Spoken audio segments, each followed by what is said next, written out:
เดี๋ยวนะ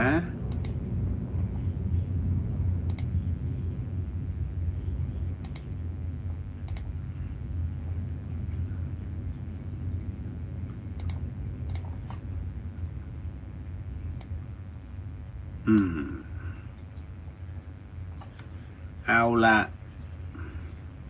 มาแล้วเดี๋ยววันนี้มีคำถามเพียบเลยมีผู้ถามมาเรื่องยมทูตมีเรื่องประชดสามี ทะเลาะกันต้องบอกพระเนาะไม่เป็นไร ธรรมะสวัสดีเจริญพรทุกท่านหลวงพี่ก็มาแล้ววันนี้ เตรียมที่กรวดน้ำไปด้วยเนาะก็อีกสักครู่หนึ่งก็หลังจากที่เราสมาทานศีลเสร็จปุ๊บก็นั่งสมาธิแล้วก็พูดคุยกันหลวงพี่ก็ให้พรก็คุณผู้ฟังกำลังฟังสถานีวิทยุ FM 104.50 เมกะเฮิรตซ์นี่คือสถานีวิทยุเพื่อการศึกษาพระพุทธศาสนาและวัฒนธรรมรายการเดอะเฮียนออกอากาศเป็นประจำนะคุณโยม5 ทุ่มจนถึงตี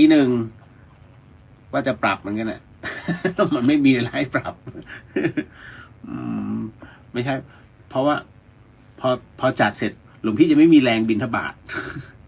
แต่ไม่เป็นไรพรุ่งนี้เพื่อความอยู่รอด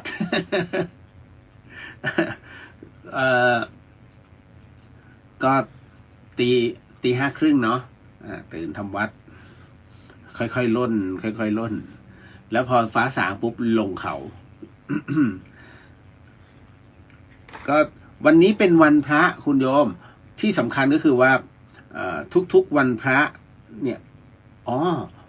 สัปดาห์หน้าเป็นพุธอีกครั้งหนึ่งทุกวันพระก็จะมีธรรมะสัญจรอันนี้ธรรมะสัญจรนี่เป็นของตำบลสุเทพวัดฝายหินนี่อยู่เขตตำบลสุเทพนะอำเภอเมืองจังหวัดเชียงใหม่แต่มันอยู่หลังเขาแต่ที่หลังเขาวันนี้มีวัดผาลาด วัดฝายหินนี่ยังโชคดีนะก็วันนี้มีธรรมะสัญจรที่วัดอุโมงค์พุทธธรรมก็หลวงพี่ก็ได้ไปร่วมกิจกรรมนี่แหละของวัดฝายหินไม่ไปเลยก็ดูกระไรอยู่เพราะว่าเป็นงานคณะสงฆ์ซึ่งเราเป็นสงฆ์ถ้าเราไม่ให้ความร่วมมือตรงนี้หลวงพี่ก็ไม่รู้จะทำยังไงแล้ว ท่านก็ไปดูนั่นแหละไปดูหลวงพี่ไม่ได้ไปงานแบบนี้เกือบ10 ปีเพราะว่า10 ปีที่แล้วหลวงพี่บวชใช่ไหม10 ปีพอดีไม่ได้ไปอย่างนี้เลยพอได้ไปธรรมะสัญจรก็ได้เห็นบรรยากาศเก่าๆเนาะแล้วก็มีศรัทธาเขตตำบลสุเทพเนี่ยหลายๆวัดก็มาพอมาตรงนี้เสร็จปุ๊บก็จะมีเด็กๆโรงเรียนบ้านเชิงดอยเนี่ยก็จะอ่านทำนองสารพันแล้วจากนั้นก็จะเป็นการแสดงพระธรรมเทศนาวันนี้ก็พระเดชพระคุณหลวงพ่อวัดลำเปิงเป็นประธานท่านพระครูภาวนาพิรัตน์ส่วนหลวงพี่เองไปเป็นตอนแรกก็ไปร่วมคือไปเป็นผู้ฟังที่ดีแต่คราวนี้พอเห็นมุมกล้อง ของน้องสามเณรที่วางแล้วหลวงพี่ทำใจไม่ได้ ก็เลยพุ่งไปจริงๆวัดฝายหินเนี่ยนอกจากมีสถานีวิทยุแล้ววัดฝายหินเองก็ยังมีช่องYouTube ซึ่งทำการถ่ายทอดสดทั่วโลกเนี่ยโดยเป็นคลื่นพระธรรมก็จะมีพระไปทำ รวมถึงน้องเนนเป็นผู้ช่วยเนาะก็จะมีการถ่ายทอดทุกๆงานเกี่ยวกับพระศาสนาคือเครื่องมือของที่อื่นเนี่ยวัดใหญ่ๆเขาจะดีแค่ไหนระบบดิจิตอลยังไงเนี่ยวัดฝายหินไม่สนเราใช้ระบบอนาล็อกเพราะว่าการใช้ระบบอนาล็อกเนี่ยความผิดพลาดเนี่ยมันอยู่ที่ 85%แต่ถ้าใช้ระบบดิจิตอลความผิดพลาดเนี่ยมันจะอยู่สุ่มเสี่ยงกับโดนคลื่นอื่นรบกวนเนี่ยก็ประมาณ 70% เพราะฉะนั้นหลวงพี่ ก็คือจริงๆแล้วต้องบอกว่าท่านพระครูสมุวิศวะวรกิโจเนี่ยท่านจริงๆท่านก็อยากเปลี่ยนนะแต่ว่าหลวงพี่ก็มองว่าอนาล็อกดีที่สุดเพราะฉะนั้นเวลามีง่ายๆทุกวันนี้ที่เราถูกมิจฉาชีพเนี่ยหลอกเอาเงินจากแบงก์เนี่ยนั่นก็คือ call center ถูกไหมแล้วเราไปผูกขาดแบงก์เนี่ยเป็นอินเทอร์เน็ตแบงกิ้งเห็นไหมหลวงพี่เคยพูดตั้งนานแล้วว่าไอ้แอปเนี่ยมันทำมาจากคนเพราะฉะนั้นแน่นอนที่สุดถ้าจะแฮกเอาข้อมูลในแบงก์เนี่ยก็คนนั่นแหละมันต้องทำนั่นแหละแล้วจบจากไหนมันก็จบจากสถาบันเดียวกันเพราะฉะนั้นมันแน่นอนที่สุดมันก็จะมีทั้งฝ่ายบวกแล้วก็ฝ่ายลบความปลอดภัยที่ดีที่สุดก็คือไม่ใส่แอปไม่ใส่อินเทอร์เน็ตแบงกิ้งไม่ ATM เดินไปกดก็สมุดบัญชีอย่างเดียวเลยคือถ้ากลับไปสู่อนาล็อกอะทำอะไรไม่ได้ถูกไหมทุกวันนี้พอผลิตเพลงขึ้นมาเขาก็ดูดเอาไปเปิดฟังในรถแต่สมัยก่อนไม่ได้นะสมัยก่อนเป็นเทปคาสเซ็ตฟังซ้ำๆต้องกอแล้วกอแบบถ้ากอใช้หัวเทปแม่เหล็กมันก็จะเสื่อมถูกไหม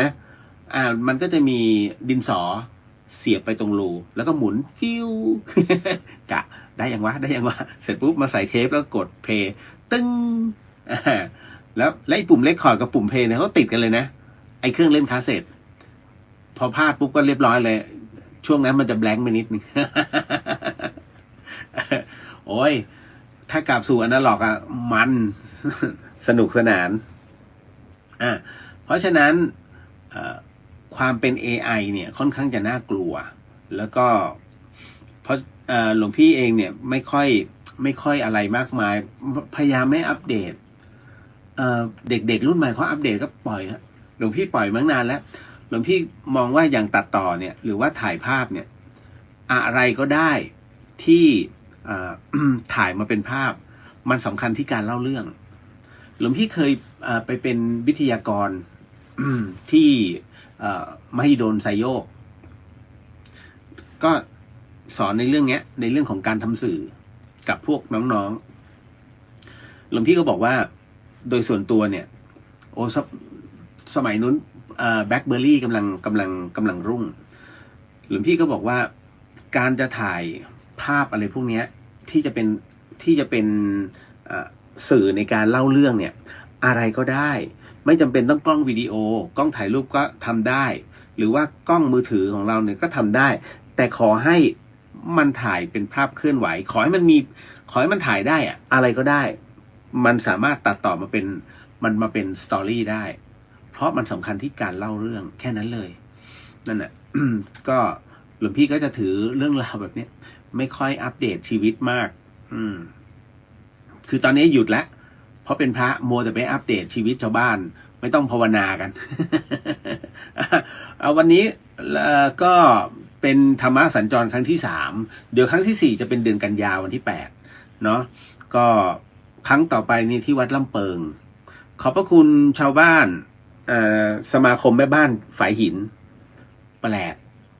ส่วนใหญ่แล้วจะมีผู้หญิงไปนั่งฟังเทศน์ฟังธรรมผู้ชายไม่ค่อยเห็นน้อยมากๆนะแล้วเป็นรุ่นหมดแรงแล้วอะ ที่ไป หมดแรงกากันเพราะฉะนั้นก็สนุกเพราะว่าแต่ละท่านเนี่ยที่ไปก็มีประสบการณ์ชีวิตเนาะหลวงพี่ก็เลยขอโมทนาพอดีจริงๆหลวงพี่จะแจกพระให้เขานะไม่ทันควักไม่ทันก็อดไป เอาพูดถึงวันนี้หลวงพี่ลงเรื่องราวเกี่ยวกับพระปิตาจำได้ไหมของพระปิตาเนี่ยที่อยู่ในมืออย่างเงี้ยเนาะอันนี้เห็นเนาะนี่แหละคือหลวงพี่ก็จะใช้พูดในเรื่องของปริศนาธรรมที่พูดปริศนาธรรมวันนี้เพราะว่าอะไรนักท่องเที่ยวจีนเนี่ยเข้ามาที่วัดฝายหินอยู่เรื่อยๆแล้วคือเขาจะปีนเขาจะเดินเส้นทางธรรมชาติขึ้นไปดอยสุเทพนั่นแหละแต่มันต้องผ่านวัดฝายหินเขาก็เดินเข้ามาเสร็จปุ๊บเขามาด้อมมองหน้ากุฏิหลวงพี่แต่หลวงพี่เห็นแล้วเขาเข้าไปไหว้พระ เขาไม่กล้าเข้าอุโบสถหลวงพี่ก็ไม่รู้เป็นเพราะอะไร แต่ว่าเห็นแล้วล่ะว่าเขาไปไหว้พระขึ้นไปวิหารครูบาเสร็จปุ๊บก็ลงมาแล้วก็มาด้อมมองถ่ายรูปกุฏิหลวงพี่ก็เลยกวักมือเรียกมาเขาก็นักท่องเที่ยวจีนผู้หญิง2 คนก็มาถึงหน้ากุฏิหลวงพี่ก็เลยให้พระปิตาเนี่ยบอกแบมือเขาก็แบมือเสร็จปุ๊บหลวงพี่ก็ให้เขาก็ขอบคุณค่ะ2 คนนะควักกระเป๋าสตางค์มา หลวงพี่ก็จะดูซิว่าเขาจะทำอะไรเขาก็ควักแบงค์จากในกระเป๋าขึ้นมาหลวงพี่รู้แล้วหลวงพี่บอก no เนี่ยฟรีหลวงพี่ก็บอกเขาไป ก็คือให้ฟรีเพราะว่าเราเห็นเขาเนี่ยมาไหว้พระพุทธเจ้าเพราะฉะนั้นอันนี้คือเป็นรางวัลสำหรับการที่ท่านนั้นมีจิตอันเป็นกุศลหลวงพี่ให้เป็นรางวัลนักท่องเที่ยวนั่นแหละเขาก็งงคือเราก็ถามแสดงว่าไปเจอแต่ละที่เนี่ยเขาเหมือนกับว่าเอาพระไปเอาเงินมาถูกไหมบอกแล้ววัดสายหินไม่ใช่อย่างนั้นหลวงพี่ให้ก็คือให้บอกไม่ต้องเอามาให้ไปเดินทัวร์ต่อ เขาก็ดีใจขอบคุณค่ะพูดไทยด้วยนะขอบคุณค่ะนั่นแหละ ก็เลยวันนี้ก็เลยอยากจะประชาสัมพันธ์สู่วัดวาต่างๆเนาะหลวงพี่ต้องบอกว่าช่วงเนี้ยนักท่องเที่ยวเขาเข้ามาจังหวัดเชียงใหม่ค่อนข้างจะเยอะเพราะว่าอากาศที่จังหวัดเชียงใหม่ดีมากนะหลวงพี่บอกดีมากถึงมากที่สุดเชียงใหม่เนี่ยน่าเที่ยวตั้งแต่ช่วงฤดูฝนจนถึงฤดูหนาวจริงๆคุณโยมจะมองคือบรรยากาศโรแมนติกพูดง่ายๆอันนี้เป็นพูดภาษาชาวบ้านแต่ถ้าพูดภาษาพระก็สัปยะ นะดีมากอันเนื่องมาจากว่ามันเป็นช่วงต้นฝนต้นไม้มันจะเขียวชอุ่มแล้วก็ฝนไม่ตกมากนักตื่นเช้ามาทะเลหมอกคุณโยมจะเห็นอันนี้ประชาสัมพันธ์ให้เชียงใหม่เพราะอะไรมันเป็นเรื่องจริงสวยจริงขนาดหลวงพี่อยู่วัดสายหินเนี่ยตื่นเช้ามาจะมีหมอกบางๆลงมาเลยเพราะมันไหลจากดอยสุเทพลงมาไง เพราะฉะนั้นก็อยากประชาสัมพันธ์ไปยังวัดทั่วไปเนาะที่อยู่ในเมืองอะไรที่ให้โยมเขาได้เนี่ยเพื่อเป็นเรียกว่า เป็นกิฟต์ถูกปะเพราะเวลาคุณไปที่โรงแรมเนี่ยเขาก็จะมีเวลคัมดิ้งเหมือนกันอันนี้เวลคัมมัง นะเพราะฉะนั้นอะไรแจกได้ก็แจกหลวงพี่เนาะอะไรให้โยมได้ก็ให้ไปเถอะอย่าไปคิดเป็นราคาพระพุทธเจ้าเนี่ยอย่าไปตีค่าพระพุทธเจ้าเป็นเงินอันนี้หลวงพี่ถูกสอนมาเป็นอย่างนั้นนะว่าอย่าไปเอาพระเนี่ยไปตีเป็นมูลค่าเพราะว่าองค์พระสัมมาสัมพุทธเจ้านั้นท่านเป็นพระศาสดาเป็นพระผู้ทรงสัพพัญญูแล้วก็เป็นอะไรที่เราเนี่ยประพฤติปฏิบัติตามอยู่แล้วเนาะให้ได้ก็ให้ แหมเอาเถอะ ของฟรีไม่มีในโลกอยู่แล้วหลวงพี่พี่ก็เลยนำเรื่องราวพระ3 กษัตริย์เนี่ยมาพูดเหตุที่ต้องพูดอย่างนี้เพราะว่าหลวงพี่เนี่ยไปกราบพ่อแม่ครูบาอาจารย์เนี่ยทั่วประเทศเยอะมากทุกรูปเนี่ยนะไม่ว่าจะเป็นหลวงปู่รูปใดก็แล้วแต่พอดูโปรไฟล์ท่านเนี่ยโอ้โหบางรูปจบก็คือจบป.3 บางรูปจบป.4 แล้วก็บางรูปก็จบนักธรรมที่เป็นเช่นนั้นเนี่ยเพราะว่าในสมัยก่อนถ้าย้อนกลับไปโอ้โห50-60 ปีที่แล้วเนี่ยกันดารมากประเทศไทยกันดารมากคุณโยมแล้วคราวนี้อาชีพของคนส่วนใหญ่ก็คือเกษตรกรโดยเฉพาะยิ่งชาวนาพ่อแม่ครูบาอาจารย์ทั้งหมดทั้งมวลเนี่ยส่วนใหญ่แล้ว80%เป็นลูกชาวนาในที่นี้หลวงพี่จึงให้เป็นพระตะกั่วไง เพราะฉะนั้นพระที่มือหลวงพี่เนี่ยจึงเป็นสามกษัตริย์พระชาวนาเนี่ยจึงเป็นชาวนาในที่นี้ก็คือหลวงพี่ให้เป็นตะกั่วดูเหมือนว่ามีค่าไหมเอาจริงๆเนี่ยไม่มีค่าแต่สังคมไทยเราจะถือว่าพระทองคำเป็นพระที่มีค่าเพราะทองไงโอ้ยนั่นหมายถึงตัวแทนของความมั่งคั่งความร่ำรวยเพราะฉะนั้นคนที่จะมีพระตรงนี้ได้ก็คือเป็นเจ้าของเป็นนายห้างทั้งหลายทั้งปวงเพราะฉะนั้นเขาประสบความสำเร็จด้วยตัวของเขาเองนี่แหละนี่คือผลของความเป็นผู้มีอุตสาหะต่อมาอย่างเราทั่วไปคนหาเช้ากินค่ำคนมีอันนี้ก็คือปานกลางมีเขาเรียกว่ามีฐานะปานกลางอันนี้ก็เป็นพระทองแดงเนาะหลวงพี่ก็เลยจัดเอาไว้ว่าเนี่ยคือสังคมที่เป็นอยู่ปัจจุบันแต่ทำไมหลวงพี่จึงเอาพระตะกั่ววางไว้ข้างบนยอดพระทองคำเนี่ยเป็นนักบริหารแต่กว่าจะเป็นนักบริหารเนี่ยถามว่าเขาเครียดไหมเครียดมากผชนเสือสิงกระทิงแรดวางแผนแล้ววางแผนอีกคนที่มีอันจะกินเนี่ยมักจะถูกคนเอาเปรียบด้วยการโกงแต่คนที่ทำงานอยู่เรื่อยๆเนี่ยคุณผู้ฟังคุณโยมเขาผ่านอะไรมาเยอะดังนั้นเขาเตรียมรับมือประเภทนี้ไว้อยู่แล้วล่ะคุณไม่ต้องไปหลอกเขาหรอกเพราะฉะนั้นอย่าเอามะพร้าวห้าวไปขายสวนเขามองปุ๊บเขาก็รู้แล้วว่าไอเนี่ยของจริงของปลอมเพราะฉะนั้นในห้างอะไรต่างๆนานาเนี่ยซึ่งเป็นนักบริหารเนี่ยเขาจะดูคนออกแต่ถามว่าเครียดไหมทุกวันเครียดนะแล้วมันจำเป็นจะต้องมีกิเลสไหมมีเพราะว่ามันต้องหาปัจจัยเข้ามาตลอดเพื่อเลี้ยงลูกน้องจะเอาไงดีว่าคิดกลยุทธ์แบบนู้นแบบนี้เพื่อให้ได้มาซึ่งทรัพยากรที่เสียทรัพยากรให้น้อยที่สุดแต่ได้เข้ามาเนี่ยมากที่สุดนี่คือนักบริหารส่วนคนหาเช้ากินข้ามแน่นอนที่สุดทำเต็มที่ทำงานยันตายแต่คุณเชื่อไหมเขาจดจำเราไม่ได้เป็นโรคอะไรต่อให้คุณขยันแค่ไหนก็ตามเนี่ยแค่เจอในออฟฟิศปุ๊บในห้างมาแล้วจำได้แป๊บเดียวแล้วก็ลืมแต่คุณทำงานให้เขาตลอดเขาไม่รู้หรอกนี่คือคนหาเช้ากินข้ามหรือประเภท SME นะเพราะฉะนั้นเนี่ยหลวงพี่ก็เลยจัดเอาไว้ให้ประเภทนี้แต่ทำไมตะกั่วถึงไปอยู่ยอดหลวงพี่มองว่าตะกั่วเนี่ยแม้จะเป็นผู้ที่ใช้แรงงานแม้จะเป็นเกษตรกรหรือชาวนาแม้จะมีความรู้อาจจะไม่มากแต่ด้วยความที่หลวงปู่หลวงตาทั้งหลายเนี่ยมองเห็นบางอย่างในพระพุทธศาสนาหรือว่าความอยากรู้ความศึกษาอยากใฝ่ศึกษาและที่สำคัญก็คือเบื่อหน่ายชีวิตเพราะมันลำบากมากไหนลองดูสิพอปฏิบัติเสร็จปุ๊บเจอหนทางแห่งความเป็นพุทธะทำไมจึงเป็นเช่นนั้นอย่าลืมนะองค์พระสัมมาสัมพุทธเจ้าเนี่ยก่อนที่ท่านจะบวชท่านเป็นมีเชื้อสักยะก็คือมีเชื้อหน่อเนื้อเชื้อกษัตริย์ถูกปะแล้วคราวนี้ท่านต้องกลับมาประพฤติปฏิบัติให้พบกับธรรมะที่แท้จริงก็คือบำเพ็ญทุกขกิริยาถามว่าลำบากไหมลำบากและลำบากตรงนี้แล้วชาวนาล่ะลำบากไหม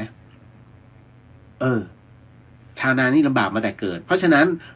ตอนแรกๆพระพุทธเจ้าเนี่ยท่านยังไม่เคยลำบากเมื่อท่านเห็นความสัจธรรมที่แท้จริงการเกิดแก่เจ็บตายท่านจึงละทั้งหมดมองเห็นในอริยสัจสี่ทดลองเลยเพื่อที่บำเพ็ญนั่นแหละท่านจึงมาทดลองในเรื่องของความลำบากแต่ชาวนาลำบากแล้วใช่ไหมนะกำไรชีวิตพอถึงเสร็จปุ๊บ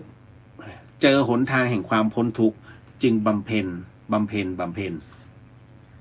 มื่อบำเพ็ญเสร็จปุ๊บรับรู้บางสิ่งบางอย่างแล้วความรู้นั้นเป็นความรู้อันบริสุทธิ์ซึ่งความรู้อันบริสุทธิ์นั้นเนี่ยเราในห้างทั้งหลายที่เปรียบเสมือนพระทองคำหรือพระทองแดงเนี่ยมาคุยเฮ้ยมันจริงนี่หว่าตามที่ท่านสอนเลยคราวนี้ขอเรียนท่านก็สอนทานศีลภาวนาท่านก็สอนสมาธิเสร็จปุ๊บปฏิบัติสมาธิได้ยันฌานคราวนี้กราบเป็นครูบาอาจารย์เห็นไหมตอนแรกๆเป็นตะกั่วที่ไม่มีค่าแต่พอได้ฝึกฝนได้ปฏิบัติปุ๊บเป็นตะกั่วชั้นยอดเลยถูกไหมแต่ แต่กลายเป็นตะกั่วข้างในเนื้อทองคำนี่แหละหลวงพี่ก็เลยจึงบอกว่าปริศนาธรรมอันนี้หมายถึงว่าคนเราแม้จะอยู่ต่ำที่สุดเราก็สามารถผลักดันให้ตัวเองไปอยู่จุดสูงสุดได้ ถ้าเรามีความพยายามเนาะเอาละเพราะฉะนั้นในวันนี้ เดี๋ยวเราก็มาทักทายกันแล้วจากนั้นก็มานั่งสมาธิเหมือนเดิม กับคำถามก็ยังคงเหมือนเดิมเนาะ 4.5 ดังไหมลองเช็คให้หลวงพี่หน่อยคุณโยมเพราะว่าหลวงพี่มีความรู้สึกเหมือน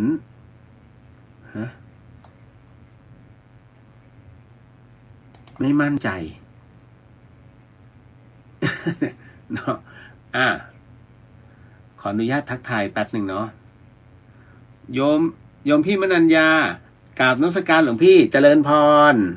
โยมน้องสาวินีกราบนมัสการค่ะเจริญพรโยมพี่สุ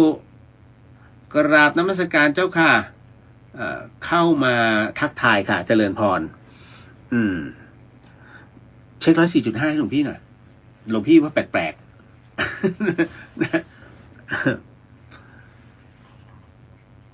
เดี๋ยวเนาะต่อมาโยมบูนกราบนมัสการครับเจริญพรโยมบอลกราบนมัสการหลวงพี่เจริญพรตามมาด้วยป้าแก้วกราบนมัสการหลวงพี่เจ้าค่ะเจริญพรป้าแก้วเนาะยังใช่ไหมกราบนมัสการค่ะโยมพี่สุวรรณยาเจริญพรโยมนัทสิทธิ์กราบนมัสการครับหลวงพี่เจริญพรขจรศิลป์นมัสการครับหลวงพี่เจริญพรคุณโยมเล็งหมอกราบนมัสการเจ้าค่ะหลวงพี่เจริญพรวิธีกรอเทสนี้บอกช่วงอายุเจ้าค่ะ โอ้ยนะหมุนหลวงพี่ชอบคาสเซ็ตโยมปามนมัสการหลวงพี่เลี้ยวแล้วก็สวัสดีชาวเดอะเฮียนเจริญพรโยมมาร์กนมัสการครับหลวงพี่เจริญพรคุณโยมจินชาหลวงพี่สอนฝึกสมาธิศีลภาษาจีนสิเจ้าค่ะไม่ไหว นะอุ้ยเขาโยม2 คนเขาน่ารักนะเขาก็จะรู้วิธีรับพระ2 มือตอนแรกดูตกใจแต่พอเราให้ปุ๊บเขาขอบคุณค่ะ น่ารักต่อมาโยมนัดนมัสการค่ะเจริญพรโยมแอนนมัสการค่ะหลวงพี่เจริญพรมาต่อมาฮึบพี่หน่อยอันนี้ยังหรือดังค่ะโยมพี่หน่อยยังไม่ออนใช่ไหมเจริญพรหลวงพี่ว่าแปลกๆไงแสดงว่าเพราะหลวงพี่ส่งไลน์ไปหาพระอาจารย์แล้วคราวนี้ท่า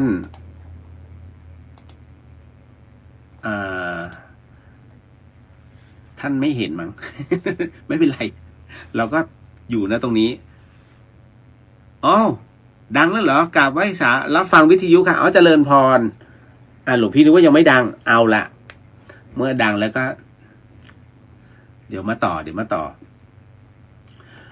ด้วยวันนี้มันมีเหตุการณ์อะไรมากมายเนาะแต่ว่าหลวงพี่เองเนี่ยไม่ได้ออกไปหรอก มันก็หลวงพี่จะทำงานก็คือกำลังไดคัท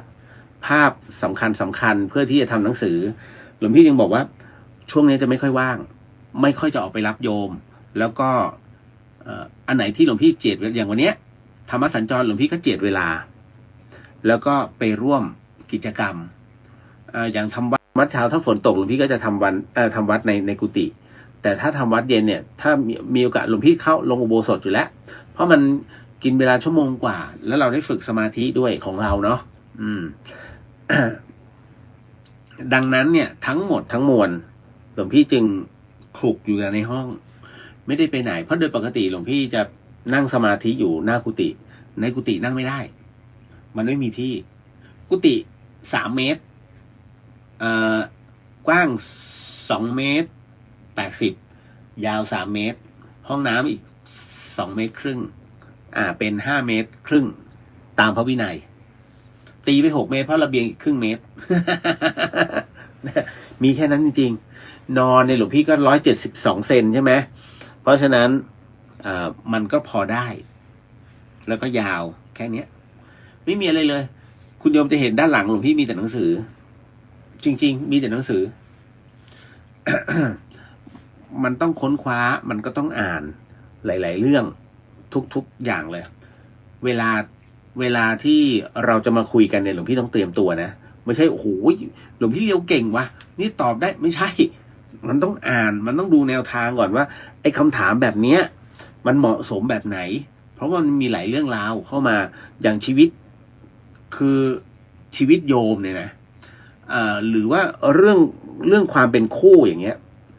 ถามว่าพระเนี่ยควรจะตอบไหมตอบเป็นธรรมะได้แต่จะมาตอบโอ้โยมเลิกกันเถอะไม่ได้นะสังฆทิเศษทันทีนะอันนี้คือหนักมากหรือไปบอกโอ้เต็มที่แหมคนนี้ก็แซวคนนี้คนนี้ก็แซวคนนี้ไม่เป็นแฟนกันเลยล่ะอันนี้เขาเรียกเชียร์ให้เป็นคู่กันก็ไม่ได้อันนี้คือผิดศีลถูกไหมเพราะฉะนั้นพระไม่มีหน้าที่เป็นสื่อกลางหลวงพี่เองจึงต้องดูต้องอ่านข้อธรรมข้อศีลก่อนจะมาตอบโยมเนี่ยหลวงพี่ต้องอ่าน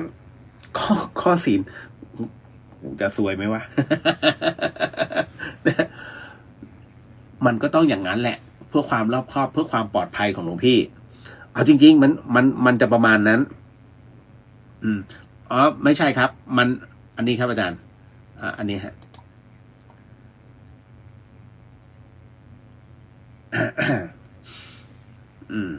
ไม่ใช่พอดีหลวงพี่จะออนแอร์ทางสถานีด้วยโปรแกรม OBS แล้วมันขึ้นข้อผิดพลาดมันก็เลยออนไม่ได้หลวงพี่ก็เลยต้องออนสดแบบนี้ไง ขอบพระคุณมากเลยโยมพี่จันจราดที่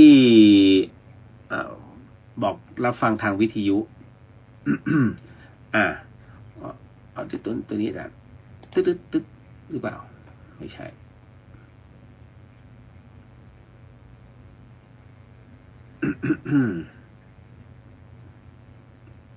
ขออภัยที่เงียบไปไม่ใช่หลวงพี่กำลังดูพระอาจารย์รีโมทเข้ามาแล้วดูในคอมพิวเตอร์หลวงพี่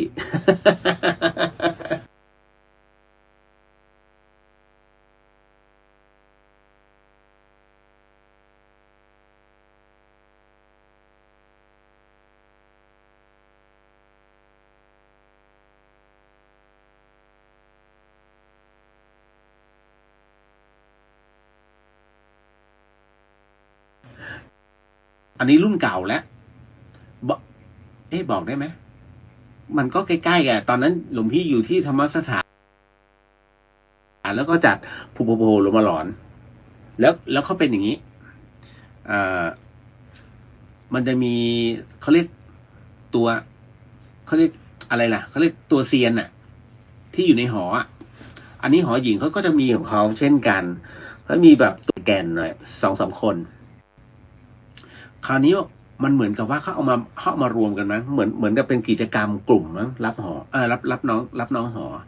อันนี้หลวงพี่ก็ไม่เข้าใจนะเพราะว่าไม่เคยอยู่หอในกับเขา พอถึงเวลาเขาเล่นเกมกันเขาบอกว่ามีอาณาเขตให้หาดอกไม้ไม่ใช่สิให้หาพวงมาลัยช่วงนั้นเป็นเวลาประมาณน่าจะ2 ทุ่ม 3 ทุ่มเนี่ยให้ไปหาพวงมาลัยที่มีสีมีไม่แน่ใจว่าหลวงพี่จำไม่ได้ว่าเป็นสีที่แตกต่างกันน่ะเยอะที่สุดใครหาพวงมาลัยสีที่แตกต่างกันได้เยอะที่สุดเป็นอันนั้นเนี่ยเหมือนกับว่าได้เป็นผู้ชนะแล้วเขาจะได้รางวัลอะไรสักอย่างไม่รู้แต่ถ้าใครหาได้น้อยอันนี้โดนทำโทษโดนซ่อมปรากฏว่า เขาก็หากันโดยมีเวลาให้10 นาทีมั้งคือรุ่นพี่เขาก็เตรียมมาแล้วล่ะแต่ว่าต้องไปหาตามที่ต่างๆในบริเวณหอเนี่ยไม่ได้ไปไกลเลยวิ่งกันไปปรากฏว่าพอกลับมาอีกทีหนึ่งมันมีน้องคนหนึ่งได้มาลายมาเยอะมากเอามาโชว์เลยนี่ไงแล้วก็คล้องคอรุ่นพี่ให้คล้องคอแต่ปรากฏไอ้ที่รุ่นพี่ให้ไปเอาเนี่ยคือมาลัยสดแต่อันเนี้ยไปเอามาลัยแห้งรุ่นพี่ก็ถามว่าไปเอามาจากไหนตอนนั้นมันมีสารที่อยู่ในพุ่มไม้แล้วเขาไม่รู้นะแต่ละรุ่นเนี่ยอะไรก็ไม่รู้แต่เขาเอาเนี่ยมามันน่าจะรับรู้มาก่อนแล้วว่าตรงนี้มีสารก็เลยไปเอาของแล้วมาคล้องคอแล้วมาดูปรากฏว่าชนะคือรุ่นพี่บอกกติกาไม่เคลียร์อาจจะมาบอกเอาแต่ดอกไม้มาลัยสดก็ไม่ใช่ไปบอกเอาแค่สีริบบิ้นที่เป็นพวงมาลัยเท่านั้นแหละอันนี้ก็เลยชนะหลังจากนั้นพอขึ้นหอปุ๊บได้เรื่องเลยไอ้คนที่ไปเอาของจากศาลมานอนตาขวางแล้วเหมือนกับนอนสั่นนอนชักตอนนั้นรู้สึกว่าห้องหนึ่งนอน3 คนอยู่ไม่ได้รูมเมทอยู่ไม่ได้กรี๊ดลั่นเลยต้องออกมาข้างนอกแล้วมาบอกเขาจะมีรุ่นพี่ประจำหอมั้งแล้วก็แม่บ้านประจำหออันนี้รุ่นพี่เนี่ยที่เขาอยู่ประจำหอแล้วก็ขึ้นมาดูตกใจนึกไม่ออกว่าจะไปช่วยยังไงก็เลยรู้ว่าอ๋อจำได้ว่าที่ธรรมสถานเนี่ยก็คือมีหลวงพี่อยู่ก็คือมีดีเจคนหนึ่งอยู่แล้วก็มีพระอยู่ตอนนั้นมีทั้งพระอาจารย์กบมีทั้งหลวงพี่ภัสกรมีทั้งอาจารย์แม่ชีซึ่งมันดึกแล้วไงมันประมาณสัก5 ทุ่มเที่ยงคืนประมาณเนี้ยอันเนื่องมาจากว่าเหตุการณ์เนี้ยมันหลังจากที่มันผ่านพ้นไปแล้วหมายถึงว่าไอตอนที่เขาเล่นกันเนี่ยผ่านพ้นไปแล้วขึ้นห้องนั่นแหละและช่วงประมาณ5 ทุ่มเที่ยงคืนเนี่ยมันเกิดเรื่องนี้ขึ้นมาเขาก็เลยต้องออกมาประตูหลังมอเนี่ยเดินมาที่ธรรมสถานคือตอนแรกจะขึ้นมาบนวัดไฟหินนะแล้วประมาณว่ามันมืดตอนนั้นวัดไฟหินไม่มีไฟเลยไม่มีไฟจริงๆนะมันจะมืดน่ากลัวมากหลวงพี่ยังกลัวเลยมาจัดรายการบนวัดไฟหินก็ปรากฏว่าช่วงนั้นเหมือนกับว่ารุ่นพี่เขา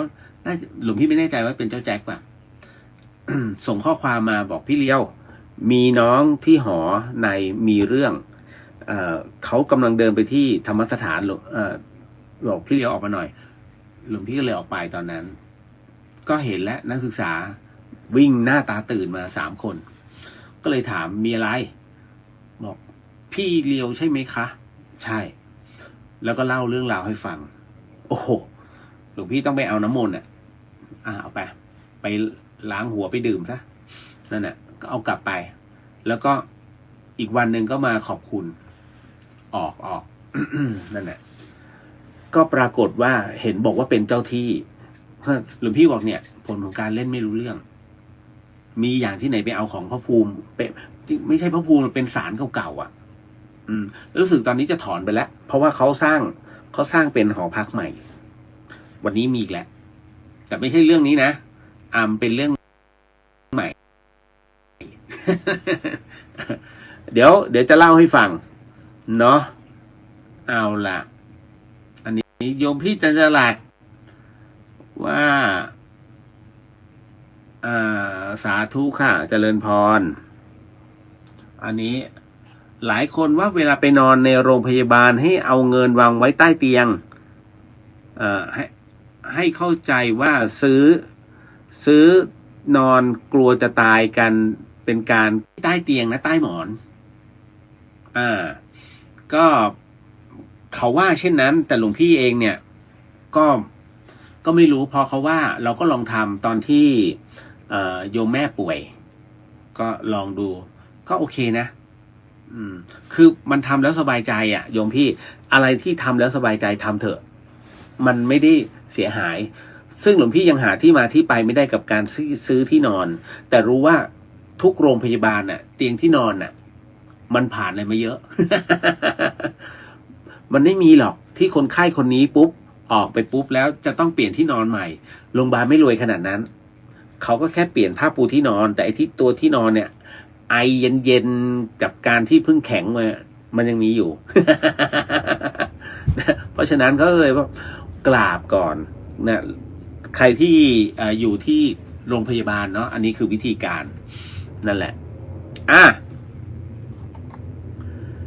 กำลังจะคิดว่าควรจะเริ่มให้คุณโยมมานั่งสมาธิกันเล่นๆที่วัดไฟหินแล้วไม่เรื่องของเรื่องก็คือมีโยมหลายท่านแล้ว3 ท่านแล้วจริงๆมันก็เยอะกว่านั้นแต่เขาลืมไปแล้วล่ะ3 ท่านที่ผ่านมาเนี่ยภายในอาทิตย์กว่าเนี่ยหลวงพี่สอนสมาธิที่หลวงพี่ไม่ให้ครูสมาธิหลวงพี่สอนไม่ได้จะมาอะไรไม่ได้แต่ถ้าบอกเฮ้ยมาร่วมกันวันนี้วันอาทิตย์ช่วงเย็นๆเรามานั่งสมาธิกันดีกว่า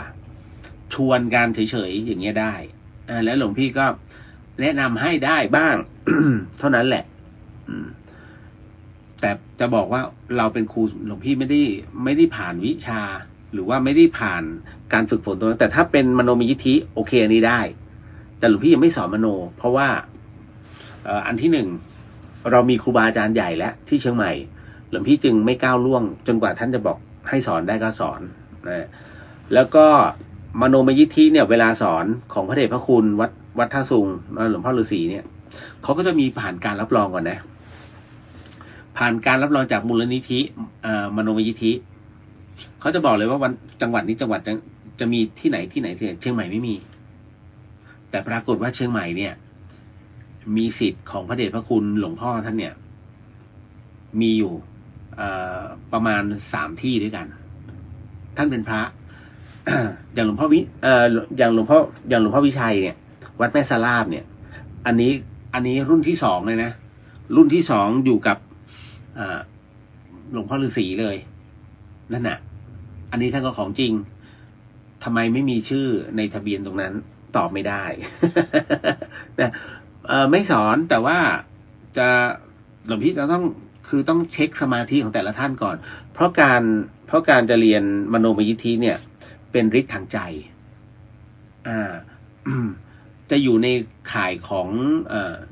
เจโตปริยญาณเพราะฉะนั้นมันจะเป็นกึ่งฤทธิ์ เพราะมันต้องเพ่งเข้าไปคือจิตมันต้องสร้างรูปให้ได้แล้วคุณโยมต้องเรียนรู้บางอย่างก่อนเขาเรียกต้องเทสเป็นขั้นตอนเพราะคนที่ไปเรียนที่วัดท่าซุงเนี่ยมโนมยิทธิเนี่ยมันจะต้องผ่านก่อนนะคอร์สที่1เสร็จปุ๊บถ้าคอร์สที่1ขึ้นไม่ได้ยังไปไหนไม่ได้พอผ่านคอร์สที่1แล้วคราวนี้ไปคอร์สที่2คอร์สที่2เนี่ยก็คือให้รับรู้ว่าการท่องเที่ยวเป็นอย่างไรแล้วจากนั้นจึงเป็นคอร์สที่3อันนี้คือนั่งข้างนอกอันนี้เป็นพระอาจารย์ท่านสอนตรงนั้นเลยเพราะฉะนั้นสอนตรงนี้หมายถึงว่าท่องและท่องเที่ยวนรกสวรรค์เข้าไปในจิตดูจิตซ่อนจิตไปยันเมืองนิพพานไปแต่ที่ต่างๆทั้งหมดทั้งมวลเนี่ยหลวงพี่ไม่ได้พูดเกินเลยนะมันเป็นเรื่องจริงจริงๆถ้าคุณโยมไปอยู่ที่วัดจันทารามหรือว่าวัดท่าซุงแต่ต้องผ่านตรงนั้นอันนี้แค่ครึ่งกำลังโอ้โหแค่ครึ่งกำลังก็จะตายแล้วถ้าเต็มกำลังนู่น10 ธันวาเต็มกำลังเลยอันนั้นท่านจะมีไม้จิ้มจึ๊กลงมาเลย หลุดเลยเพราะ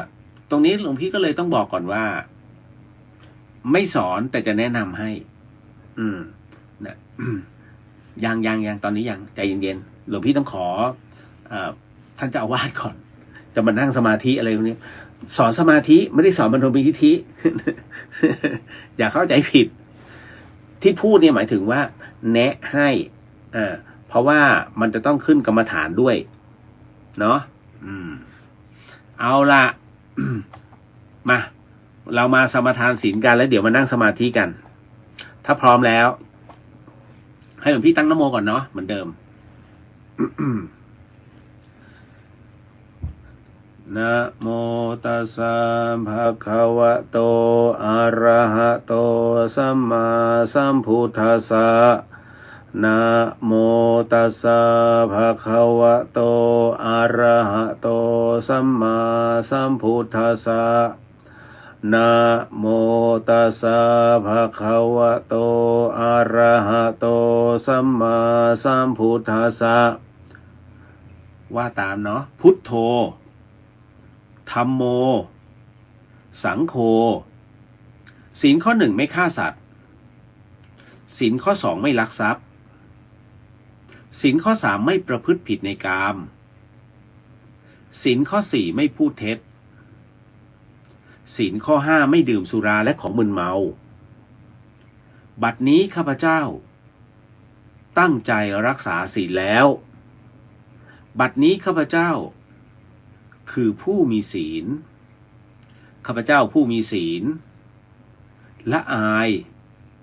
ต่อการทำความชั่วกลัวต่อผลของบาปกรรมข้าพเจ้าผู้มีศีลมีหิริโอตปะมีกายเป็นมนุษย์มีใจเป็นเทวดาเป็นมนุษย์เทโวผู้เข้าถึงความเป็นสหายกับเราเทวดาทั้งหลายณบัดนี้ข้าพเจ้าทั้งหลายขออดโทษลดกรรมที่ข้าพเจ้าได้ประมาทพลาดพลั้งในช่วงวันนี้ลงในฉับพลันและขอให้กรรมดีที่ข้าพเจ้าหรือเหล่ากัลยาณมิตรได้ทำไว้นั้นขอจงมาแทรกส่งผลบุญนี้ให้ข้าพเจ้าได้มีความสุขและประสบผลสำเร็จตลอดไปเถิดสาธุสาธุสาธุอนุโมทามิเอาละเมื่อธรรมทานเสร็จแล้วคราวนี้เรามานั่งสมาธิกันคุณโยมเนาะหลวงพี่ต้องขอให้คุณโยมนั้นละในสิ่งที่ผ่านมาที่ทำให้คุณโยมคิดมากในขณะที่นั่งสมาธิและช่วงวันนี้ที่ผ่านมาละให้หมดจงอยู่กับปัจจุบันสิ่งที่ต้องทำในวันพรุ่งนี้ก็ทิ้งมันไปอย่าเพิ่งคิดเนาะเอาแค่นี้ส่วนที่เหลือเป็นการกำหนดลมหายใจมาร์กจุดเอาไว้นะตรงไหนแล้วก็พยายามเอาสติไปวางตรงจุดมาร์กให้ได้พยายามเลี้ยงเข้าไว้วิธีการถ้ามันจิตมันวอกแวกสูดหายใจลึกๆแล้วค่อยผ่อนออกมาแล้วเดี๋ยวสติมันก็จะตามลมหายใจพอสูดปุ๊บกั้นหายใจไอ้ที่มันจะคิดไม่มันจะไม่คิดเพราะว่ามันต้องการให้ชีวิตมีอยู่ดังนั้นกำลังจะขาดอากาศจิตมันจะเข้าไปที่ตรงจมูกมันไม่ไปไหนนะเอาล่ะค่อยๆหลับตาค่อยๆหลับตาคุณโยม เอาล่ะเราจะมานั่งสมาธิกัน นั่งแล้วใช่ไหมเอาล่ะคนที่ขับรถอยู่ไม่ต้องนั่งนะนั่นแหละกำหนดสมาธิได้คุณโยมก็แค่กำหนดตามเสียงนั่นแหละคุณโยมเมื่อขับรถไปท่ามกลางความมืดแต่ในขณะเดียวกัน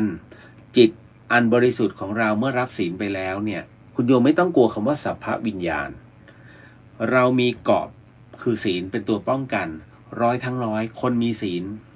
วิญญาณไม่มารังควานไม่กล้าสมมุติว่าถ้าเขาปรากฏเขาจะไม่เข้าใกล้ความบริสุทธิ์มันเกิดขึ้นทันที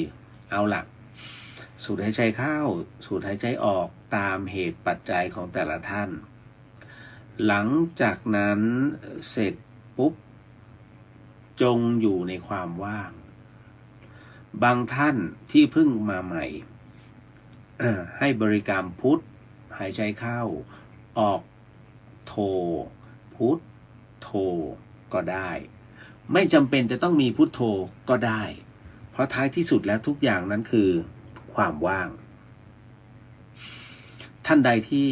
ถนัดกรรมฐานน้ำเย็นเราก็นั่งไว้ท่านใดที่ไม่คิดอยากจะนั่งหลวงพี่ก็ไม่ห้ามเพราะนี่คือการทำให้ตัวจิตมันเคลียร์ทั้งหมดความเหนื่อยล้าความเครียดความอาฆาตพยาบาทให้พักไว้ก่อนจงอยู่กับสภาวะแห่งความว่างความพิเศษและวิเศษของความว่างนั้นคือความสดชื่นที่จิตได้พักเพียงแค่ชั่ววินาทีเดียวนั่นคือแค่ช้างกระดิกหูงูแลบลิ้นณตรงนี้พอจิตมันพักแล้วมันได้เข้าไปอย่างลึกในตัวสุญญตาแห่งความว่างแล้วณตรงนั้นเนี่ยมันเหมือนกับท่านนั้นเคยหลับลึก จะแค่ไหนก็ตามขอให้เราได้แค่หลับ1 นาทีแล้วตื่นขึ้นมานั่นคือลึกจริงๆพอตื่นขึ้นมาปุ๊บมันอยู่ได้เป็นชั่วโมงเป็นเพราะอะไรนั่นก็เพราะว่าจิตของเรานั้นได้วางทุกสิ่งมันอ่อนล้ามันเหนื่อยล้าจนกระทั่งมันรับไม่ไหวพอมันรับไม่ไหวทำให้กล้ามเนื้อตามันหนักเราก็หลับลงพอหลับลงแล้วจิตมันเลยพักตามมันก็เลยหลับลึกแค่1 นาทีถึง2 นาทีแล้วปรากฏว่าเราสะดุ้งตื่นขึ้นทำไมมันสดชื่นก็เพราะว่าจิตขอเวลาแค่นิดเดียวในการพักพอได้พักเสร็จปุ๊บคราวนี้มันจะมีแรงต่อหลวงพี่เชื่อมั่นว่าทุกคนเคยสัมผัสกับเรื่องราวแบบนี้และเคยทดสอบมาแล้วว่าเราได้พักจริงๆสมาธิก็เช่นกันคุณโยมเดินสมาธิคุณโยมเดินลมหายใจโดยที่สลัดทุกสิ่งออกไปดังนั้นตัวกำลังนั้นจึงเกิดกับจิตเหตุใดต้องสมาทานศีลเพราะว่าในขณะที่สมาทานศีลนั้นจิตของเรานั้นนิ่งไปอยู่กับการบริกรรมก็คือศีลนั่นเอง พอถึงตรงนั้นเสร็จปุ๊บเมื่อเรามีศีลครอบแล้วเราทำการนั่งสมาธิทันทีนั่นหมายถึงว่าทุกอย่างที่หลวงพี่ขอก็คือเคลียร์ให้หมดจึงเป็นการเติมเต็มศีลจะเข้าไปสู่ในสุญญตาเป็นพลังงานที่บวกดังนั้น จิตเมื่อมันเคลียร์แล้วเนี่ยคุณโยมจะมีกำลังเขาเรียกกำลังแห่งบุญคราวนี้ถ้าคุณโยมจะอธิษฐานหรือจะขออะไรก่อนนอนระลึกเอาไว้ตัวจิตมันจะฟ้องเองได้หรือไม่ได้ไม่ใช่ว่าความศักดิ์สิทธิ์นั้นเกิดจากที่หลวงพี่ขอให้คุณโยมได้นั่งไม่เกี่ยวความศักดิ์สิทธิ์หรือว่าทุกสิ่งอันนั้นเกิดจากที่จิตคุณโยมทั้งนั้นเลยเนาะเพราะฉะนั้นหลวงพี่เองเนี่ยจึงบอกว่าเรามานั่งสมาธิกันในขณะที่จิตต้องเคลียร์แล้วเอาล่ะ รับรู้แล้วเนาะตัวสติของเราตามรู้แล้วเนาะถ้าเกิดเหตุสงสัยอะไรยังไงที่บอกว่ามันเกิดอะไรขึ้นแสงสว่างมันมีได้อย่างไรหรือว่าเปลวแห่งบางอย่างเนี่ยที่มันเกิดขึ้นภายในความที่เราหลับตาลงภายในดวงจิตมันคืออะไรภาษาที่เราใช้กันอย่างครูสมาธิท่านก็ใช้ว่าใครคือผู้รู้คำว่าใครอย่าไปนึกถึงคนนอกใครในที่นี้ก็คือตัวเรายัง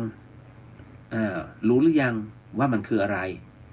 กำลังถามแล้วปัญญาของเราจะตอบมาเองนั่นแหละมโนมยิทธิเช่นกันมโนมยิทธินั้นพอถามปุ๊บคุณโยมต้องตอบทันทีแค่เสี้ยววินาทีมิใช่อยู่เพื่อฟังชาวบ้านถ้าอยู่เพื่อฟังชาวบ้านปุ๊บท่านบอกว่านั่นคือนิวรณ์ นั่นแหละก็คือความลังเลสงสัยว่าเราจะเหมือนเขาไหมนะเอาละได้เวลาอันสมควรหลวงพี่จะให้คุณโยมนั้นถอนสมาธิตอนนี้คุณโยมนั้นนอกจากเพ่งไปที่ความว่างแล้วค่อยๆถอนรับรู้น้ำหนักในการนั่งเรานั่งกับพื้นเรามีความเมื่อยไหมทั้งหมดทั้งมวลเริ่มกลับมาดึงสมาธิเข้ามาสู่ตรงหน้าอกแล้วค่อยดึงมาที่ปลายจมูกให้รับรู้ลมหายใจเข้าออกค่อยๆลืมตาคุณโยมค่อยๆลืมตาเนาะเอาล่ะโมทนาสาธุ กับทุกท่านดีไหมถ้านั่งแล้วเคลียร์ ถือว่าคุณโยมผ่านทุกวันน่ะหลวงพี่จะบอกว่ามันเป็นแค่คณิกะสมาธิมันเป็นแค่สมาธิเบื้องต้นที่เราฉาบฉวยมีกันทุกวันแต่เราไม่รู้คืออะไรอันนั้นน่ะเพราะว่าเรานั่งกันสั้น แต่วันนี้บางท่านได้อุปจารสมาธิเนาะนั่นก็คือนั่งได้ยาวนั่งได้ลึกแม้หลวงพี่จะบรรยายไปเรื่อยๆแต่ตัวจิตมันจะตัดคำบรรยายหรือฟังตามนั่นแหละแต่ยังเลี้ยงอารมณ์เลี้ยงสภาวะให้เกิดความว่างได้นี่แหละบางคนได้ฌานทันทีฌาน2ตัดสภาวะอารมณ์ทั้งหมดเนาะเอาละมางั้นเตรียมตัวรับพร ที่กรวดน้ำมาต้องมาแล้วของต้องมาแล้ว ของต้องมาที่กรวดน้ำเนอะใคร ไม่มีที่กรวดน้ำก็ใช้เป็นกรวดแห้งพร้อมสัจจะวาจาเอาล่ะยะถาให้ผีสัพพีให้คนเด้อสาธุสาธุสาธุยะถาวาริวหาปุราปาริปุเรนติสาครังเอวะเมวะอิโตตินังเปตานังอุปกปติอิชิตังปฏิตังตุมหังคิปะเมวะสมิชันตุสัพเพปุเรนตุสังกปาจันโดปนรสโสยะธามณิโชติระโสยะธานสัพพิติโยวิวันชันโตสัพพะโรโควินาสันโตมาเตภวาวันตารายโยสุขีติกายุโกภวะอาภิวาทนาสิริสานิจา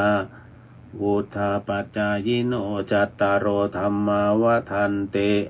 อายุวันโนสุขังภาลังสาภาพุทธานุภาเวนะสาภาธรรมานุภาเวนะสาภาสังฆา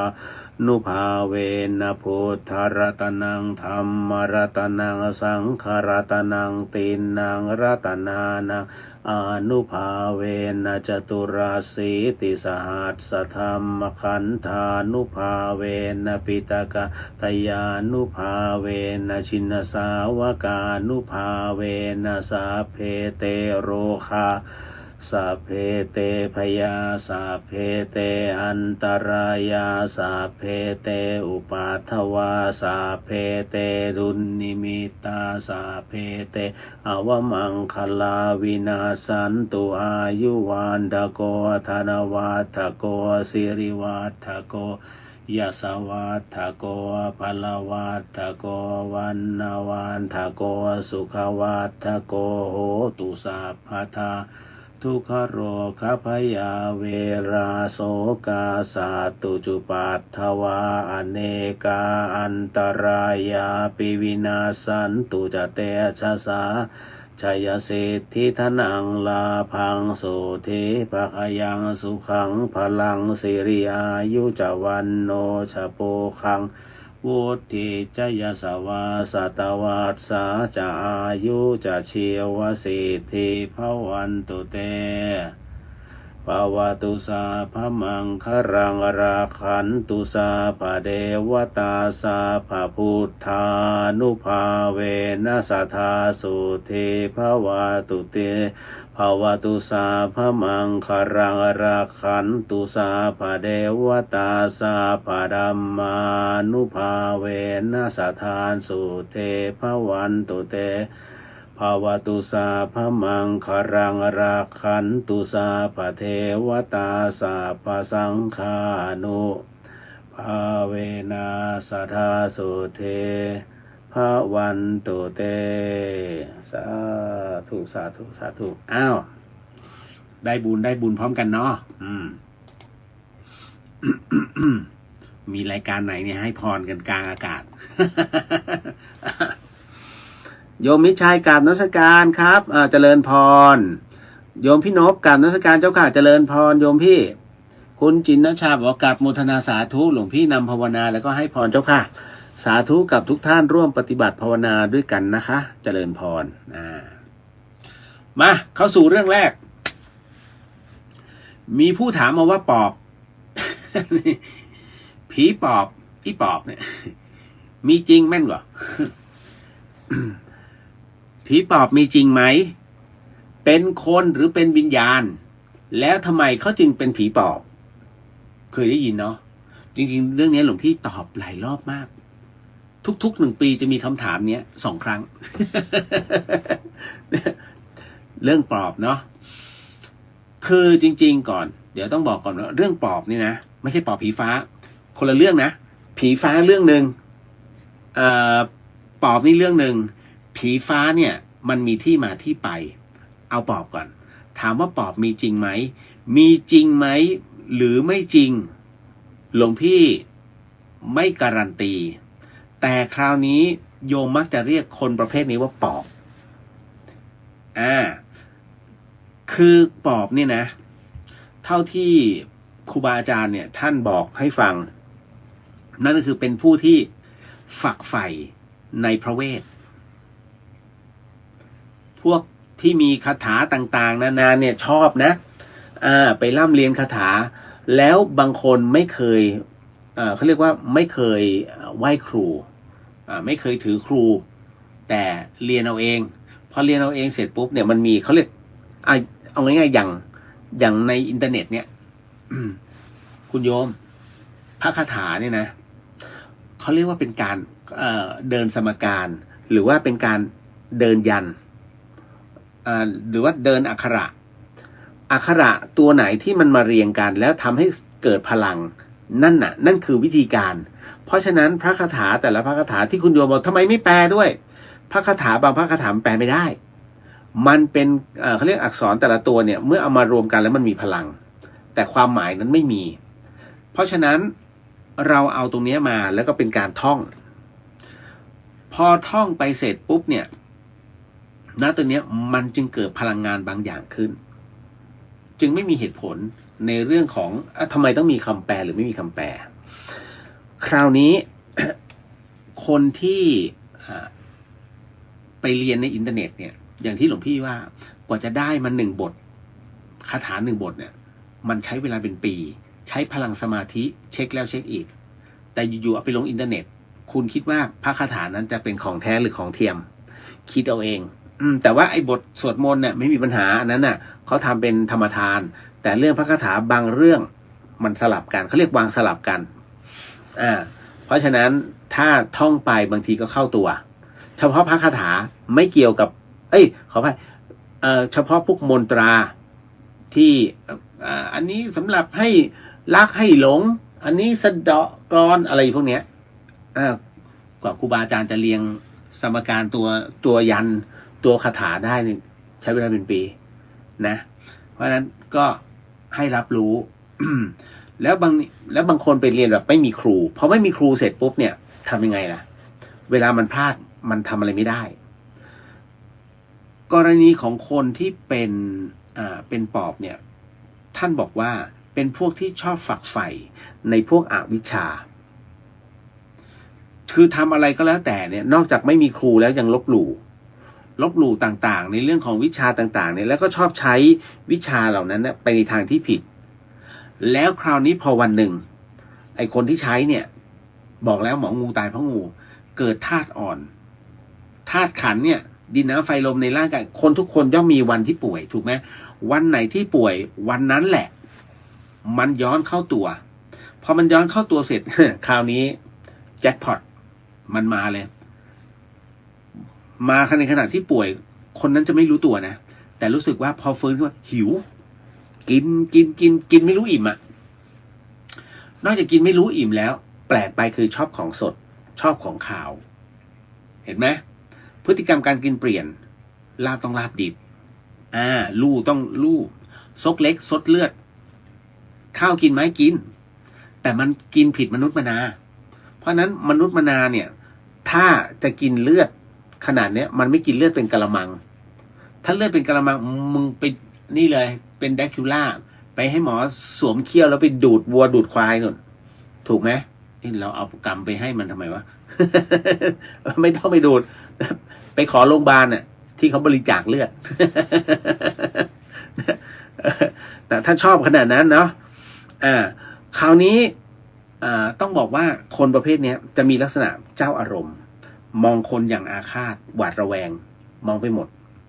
นี่เลยพวกนี้เนี่ยต้องบอกเลยว่าของมันเข้าตัวเป็นปอบแล้ววิธีรักษาเขาต้องยอมถอนนะต้องถอนวิชาทั้งหมดออกจากตัวนั่นหมายถึงว่าต้องยอมเสื่อมทั้งหมดแต่ว่าถ้าให้หมอมาดูจับเลยมัดเลยมัดมือมัดเท้ามันเลยมาช็อตไฟฟ้า เข้าเครื่องช็อตหัวเพราะอะไรบ้าถ้าเป็นหลักวิชาการเลยบ้า นี่แหละเพราะฉะนั้นไม่ศรีธัญญาก็หลังคาแดงโรงพยาบาลปราสาทโรงพยาบาลสวนปรุงนี่แหละมันก็จะอยู่วนเวียนเนี้ยนั่นแหละ เห็นไหมโทษของการที่เรียนชอบแล้วไม่มีครูมันจะประมาณนี้ถามว่าแล้วมันมีจริงๆไหมก็เท่าที่หลวงพี่พูดสรรพคุณเขาเนี่ยคุณโยมว่าใช่ปอบไหมล่ะแต่คราวนี้ไอ้ที่โอ้ยเนี่ยนะหมู่บ้านนี้มีปอบประมาณ200ตัวเนี่ยให้ทีมงานเนี่ยช่วยกันวิ่งไล่ต้อนอากาศหลวงพี่จะบอกว่าคุณโยมโดนก็แหกตาแล้วคุณโยมก็เชื่อเสียเงินไปจ้างไอ้พวกนี้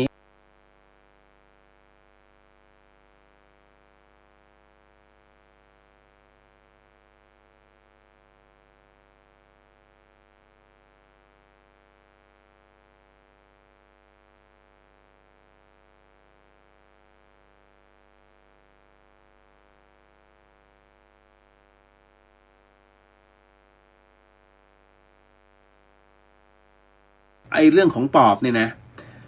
มันมีจริงแต่คราวนี้ไม่ใช่ว่าไปเห็นเขาเล่นละครกันนะบังเอิญว่าทีมงานที่หลอกชาวบ้านเนี่ยรู้จักกับหลวงพี่ นะหลวงพี่ก็เลยบอกไปก่อนว่าอย่าไปให้เขาหลอกนะอันนี้หลวงพี่พูดถึงชาวอีสานบางที่เขาไม่รู้แต่ตอนเนี้ย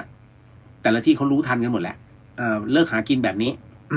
ก็เลยบอกอันนี้พระเฉลยเนาะเก็ตนะคราวนี้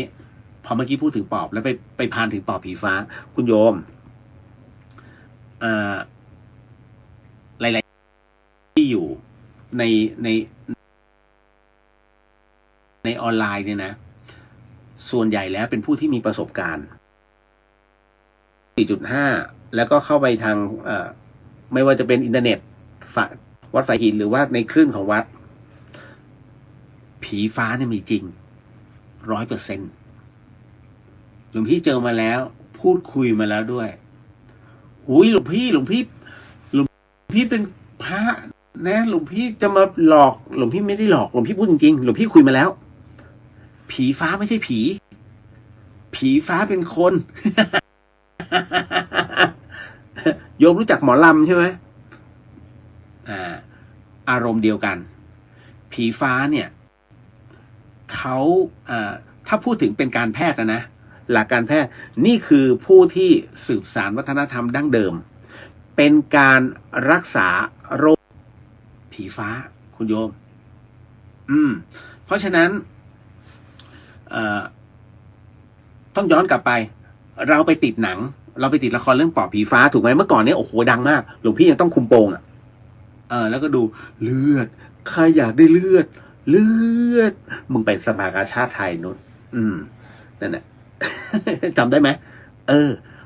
น่ากลัวมากปอบผีฟ้า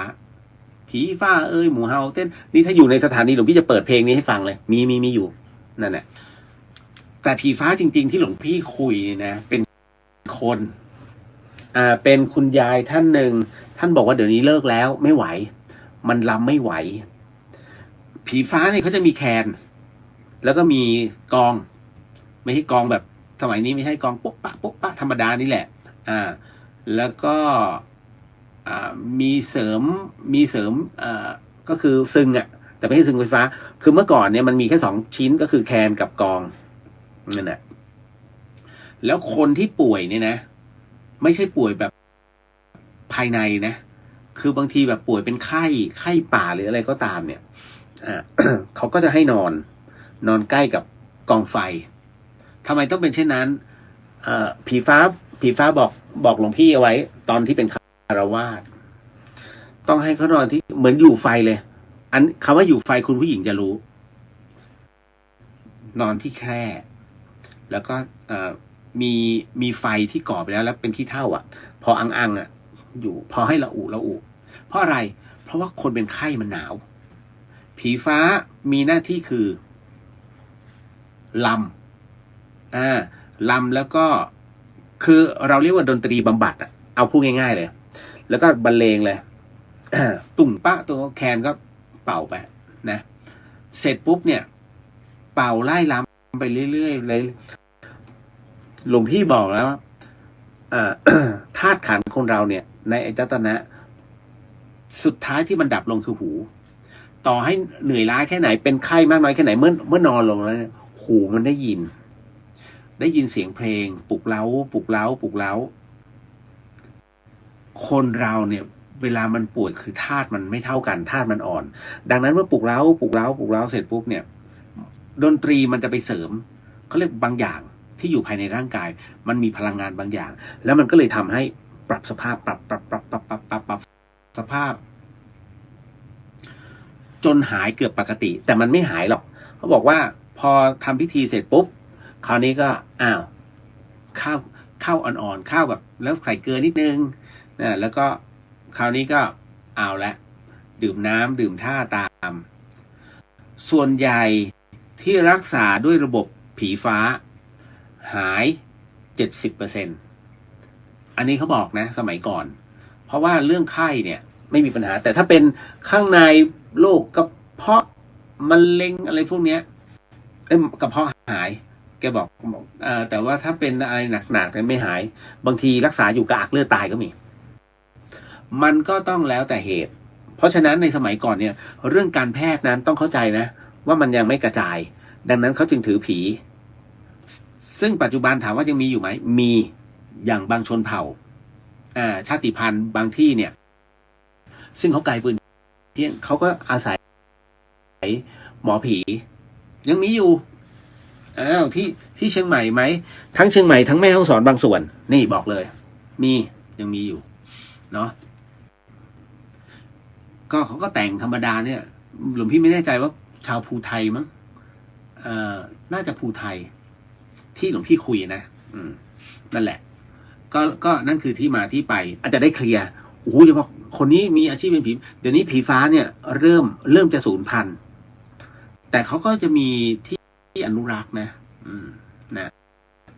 เราไม่หาเอาเนาะมีนะตรงนี้เอาละก็จบไปถามว่าปอบมีจริงไหมมีเนาะ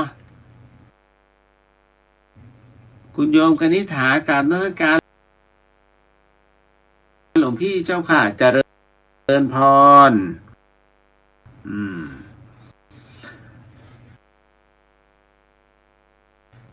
แล้วก็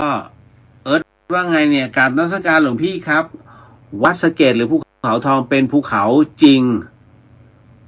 เดี๋ยวนะตายแล้วขออภัยนิดไม่เป็นไรภูเขาทองเป็นภูเขาจริงหรือว่าเป็นเนินจริงไหมครับหรือเป็นเนินที่ถูกสร้างขึ้นมาครับตอนเด็กๆ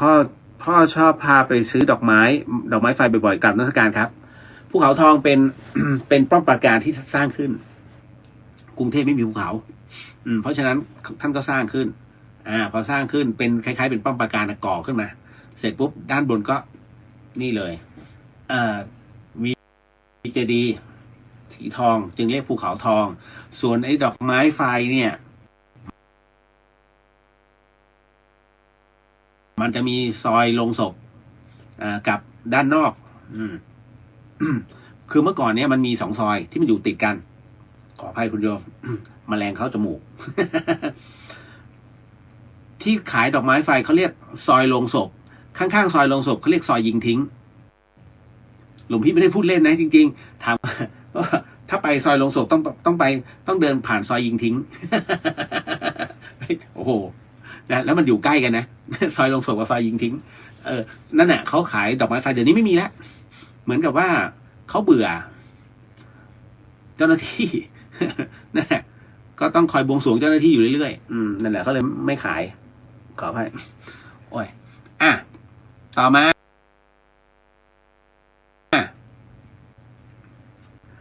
หลวงพี่ครับพอจะมีวิธีรักษาคนที่อันนี้ไปแล้วนี่เมื่อวานเนี้ยที่กลัวที่แคบหลับตาหลวงพี่ให้หลับตาคุณโยม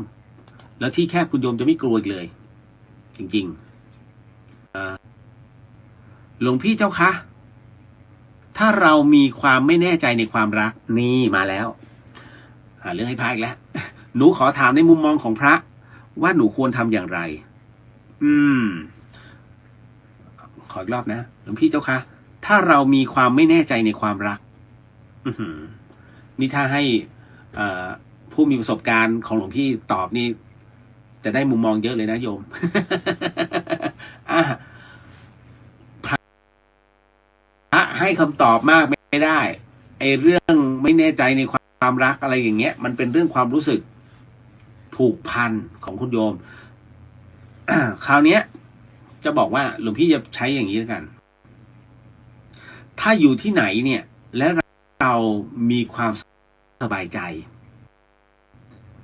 เราอยู่ที่ไหนแล้วเรามีความรัก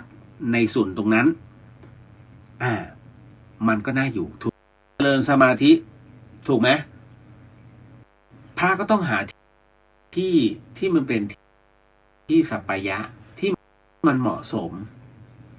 อยู่แล้วเงียบสงบ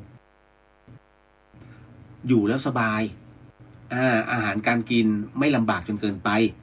นั่นแหละพื้นที่ดีการเข้าถึงสะดวกหน่อยนั่นน่ะดูแล้วเหมาะแก่การเจริญภาวนาก็เป็นที่สัปปายะพระอยู่มันภาวนาแบบนั้นเช่นเดียวกันถ้าตรงไหนก็ตามที่อยู่แล้วตอนแรกบอกสัปปายะมากหลวงพี่ไปเถอะพอไปถึงปุ๊บโอ้โหข้างๆโอ้ยตกคืนมาแล้วพระคาราโอเกะกำลังภาวนาอยู่เนี่ยชอกช้ำตามเพลง เกะนะกำลังจะสาธุ3 แก้ว มันชนกันปงเป้งปงเป้งจิตมันก็ไม่สงบเพราะฉะนั้นณตรงนี้นี่เองเนี่ยหลวงพี่ถึงบอกว่าถ้ามันไม่ไหวเราก็เพ่นอันนี้บอกพระหมายถึงว่าที่สัปปายะถ้ามันสภาพแวดล้อมมันไม่เอื้ออำนวยจริงๆนะเราก็เปลี่ยนที่ก็แค่นั้นแต่กรณีที่คุณโยมไม่แน่ใจในความรักต้องถามตัวเองก่อนนะจะทำอะไรก็ตามเนี่ยยับยั้งชั่งใจก่อนว่าคือถ้าคุณโยมผูกหุนหันพันแล่นหลวงพี่ก็ไม่รู้หรอกว่าอะไรจะเกิดขึ้นแต่ถ้าลองคิดก่อนว่าถ้าวิธีที่1ของเราแล้วตัดสินใจแบบไหนมันจะเกิดอะไรขึ้นวิธีแล้วถ้าวิธีที่2เป็นแบบใดไม่ได้อีกวิธีที่3เอาไว้3วิธีแต่ถ้ามันไม่ได้จริงๆก็รับสภาพ นะกรรมนั้นย่อมเกิดกับทุกคนเสมอคุณโยมวันนี้หลายคน ถามหลวงพี่ในเรื่องของกราฟชีวิต ที่เขาลงแบบคืออย่างนี้หลวงพี่บอกเสมอว่าชีวิตคนเราเนี่ยคุณโยมท้อใช่ไหมชีวิตคนมันมีขึ้นและมีลงมันเป็นสเต็ปชีวิตไม่มีขึ้นตลอดไม่มีคนที่รวยมากๆคุณโยมไปถามนี่เขาขึ้นจริงเหรอคุณโยมเห็นผิวเผินเนี่ยเขาขึ้นแต่จริงเขาเครียดมากกว่าขึ้นทำไมล่ะการที่ขึ้นไปแล้วเนี่ยแล้วรักษาให้มันคงที่เนี่ยมันเครียดเขาเรียกรักษาแชมป์เมื่อเป็นแชมป์แล้วต้องรักษาแชมป์ให้ได้มันเครียดมากจะบริหารยังไงวะต้องเสียไอ้นู่นเท่าไหร่แล้วต้องดึงกลับมาจากตรงไหนมันคิดตลอดคุณโยมถามเขาดิเขาเคยนอนหลับไหมถ้าปล่อยทั้งหมดให้ลูกน้องไม่มีปัญหาไงแต่ถ้าลูกน้องบริหารผิดพลาดเครียดแล้วจะตอบผู้ร่วมทุนยังไง จะตอบคณะกรรมการอย่างไร มันมีอย่างนี้ตลอด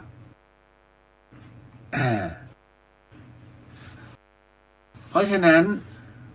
เขาไม่ได้มีความสุขตลอดชีวิตคนมีขึ้นมีลงคุณโยมเราเองก็ไม่ให้ตกต่ำจนสุดโชคชะตาทำไมโชคชะตาจึงเป็นเช่นนั้นจริงๆไม่ใช่คุณโยมต้องโชคจังหวะทำไมจึงเป็นเช่นนั้นหลวงพี่เชื่อมั่นว่าคนทุกคนเนี่ยโชคชะตามักจะให้จังหวะเสมอถ้าคุณโยมใช้จังหวะชีวิตที่ถูกต้องชีวิตมันจะพุ่งแต่ถ้าเรามองจังหวะชีวิตผิดอยากจะเข้าไปอย่างเงี้ยสมมุติเจ้านายอารมณ์ไม่ดีอยู่เรามีโปรเจกต์ดีมากเลยแต่มันยังไม่เกิดขึ้นไงมันแค่นำเสนออุ้ยดีมากเลยครับเข้าไปเสนอหลวงพี่เชื่อมั่นว่าโดนด่ากลับมาเขายังอารมณ์ไม่ดีเขาเรียกผิดจังหวะนำเสนอผิดจังหวะแต่ถ้าสมมุติว่าเขาเย็นลงแล้วจากการที่ทะเลาะกับคณะกรรมการหรือว่าผลประกอบการมันดูแล้วล่องแร่งเข้าไปเลยท่านครับมีโปรเจกต์มาแล้วความนิยมของสังคมมันกำลังมาถ้าเรากอบโกยตรงนี้โอกาสที่จะทำเงินได้มันมีมหาศาลโอ้โหถ้าได้ยินตรงนั้นเนี่ยเขาเรียกถูกจังหวะนำเสนอได้ไม่ได้อีกเรื่องหนึ่งแต่นำเสนอได้แล้วเขาเรียกเข้าไปอย่างถูกจังหวะดังนั้นหลวงพี่จึงแนะวิธีการตรงนี้ให้ดูจังหวะชีวิตไม่ใช่อย่าทะเลาะทะล่าอย่าใจร้อนนักมวยเนี่ยเวลาเขาขึ้นเวทีคุณโยมดูมันจะมีถ้าเราดูปอนต่อปอนนักมวยเนี่ยมันยังไม่ต่อยจึงไม่ดูไม่ออกหรอกว่าใครจะชนะหรือว่าใครลีลาดีกว่าแต่พอขึ้นสังเวียนปุ๊บคุณโยมรู้ไอ้นี่ชนะแน่โอ้มันซัดเอา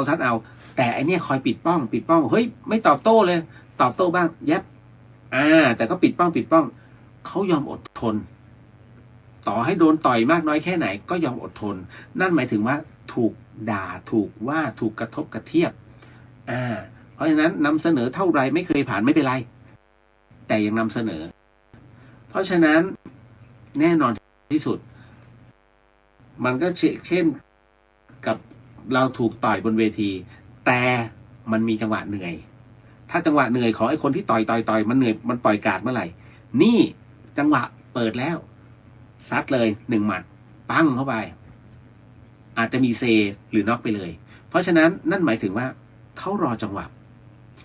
คนทุกคนต้องรู้จักรอจังหวะชีวิตก็คือจังหวะชีวิตคือกีฬาบอกเลย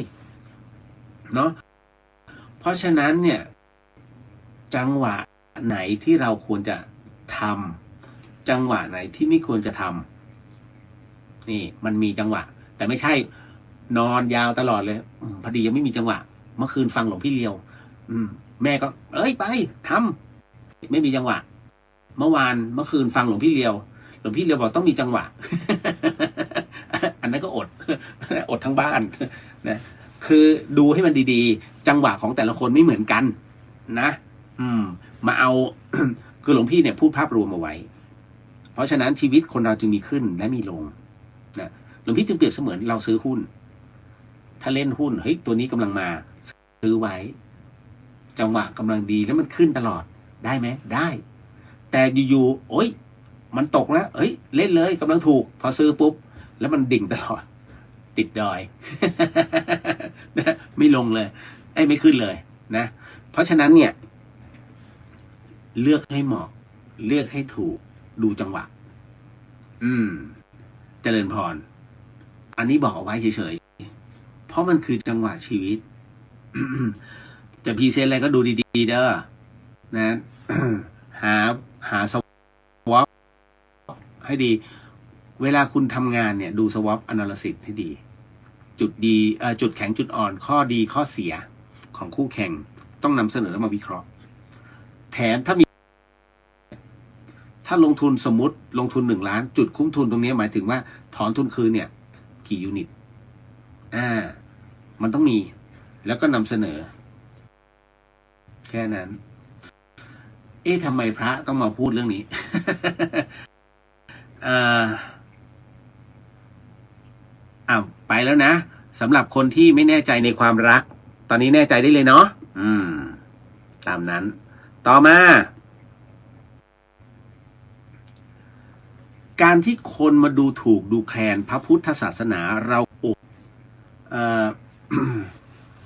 หลวงพี่เองเนี่ยก็ยังถูกเขานินทาพระปฏิมาก็ยังถูกนินทาไม่สวยเลยหน้าเบี้ยวทำไมจมูกท่านโด่งจังนี่พระปฏิมานะพระปูนเนี่ยพระพุทธเจ้าเองก็ยังถูก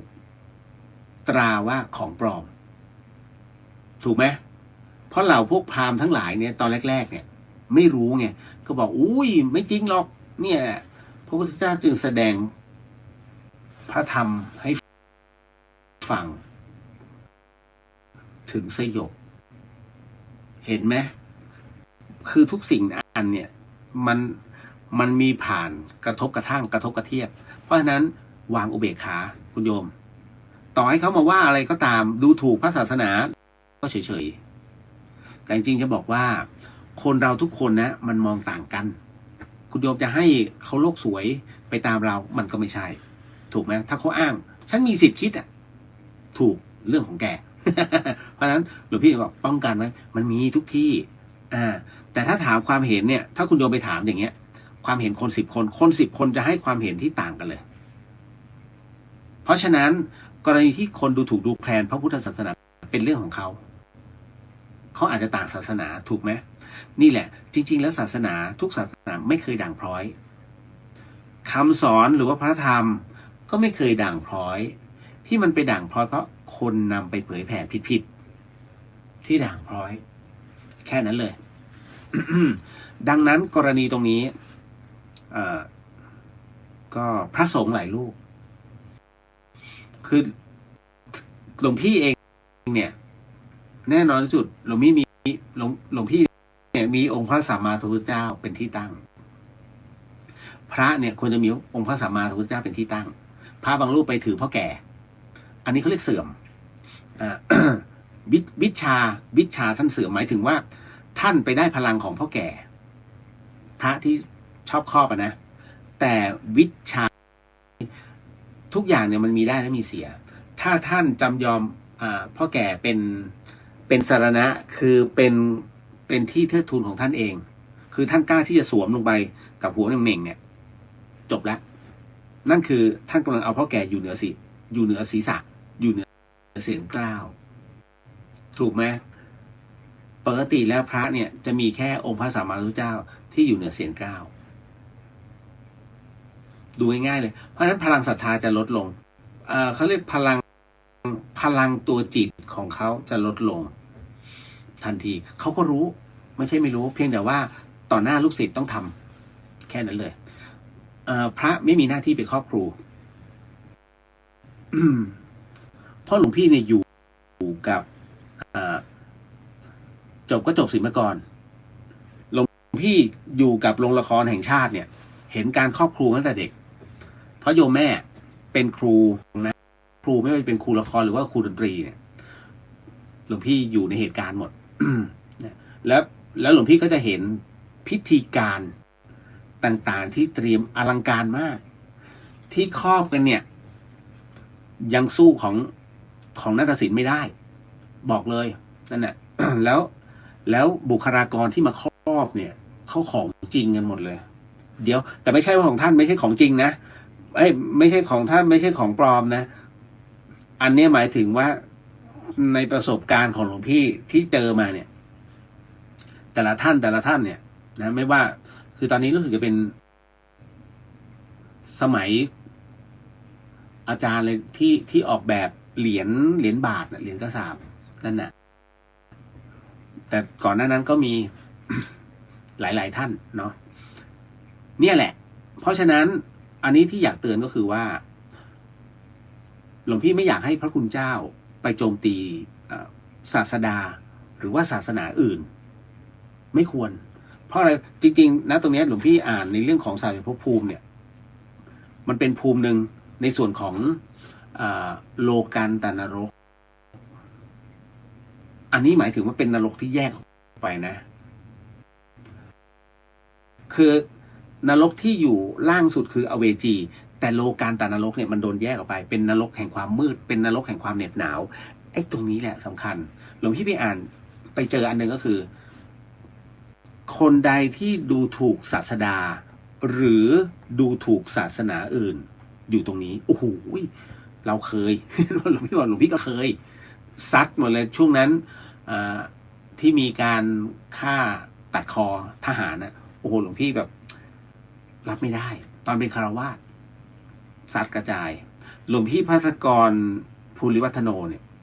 พระอาจารย์ภัสกรนี่ถูกขึ้นหัวเลยนะจริงๆอันนี้คือเรื่องจริงนั่นแหละถูกขึ้นหัวที่วัดฝาหินก็ถูกขึ้นหัวอยู่ประมาณ3 ท่านที่จัดรายการนะตอนนั้นนานแล้ว หมายหัวคือเขาเข้ามาใน Facebook เลยแล้วเขาก็เขียนเลยว่าคนนี้ลูกเขาไม่รู้หรอกว่าพระต้องเรียกว่าอะไรเพราะคนเนี้ยเขาหมายหัวไว้แต่ของหลวงพี่ภัสกรเนี่ยอันนั้นคือท่านหลวงพี่เข้าใจเวลาท่านเทศ นั่นแหละมันก็เลยทำให้หลวงพี่หลวงบอกไม่อยากให้ไปเอ่ยอ้างเพราะจริงๆแล้วศาสนากับศาสดาผู้เผยแผ่เนี่ย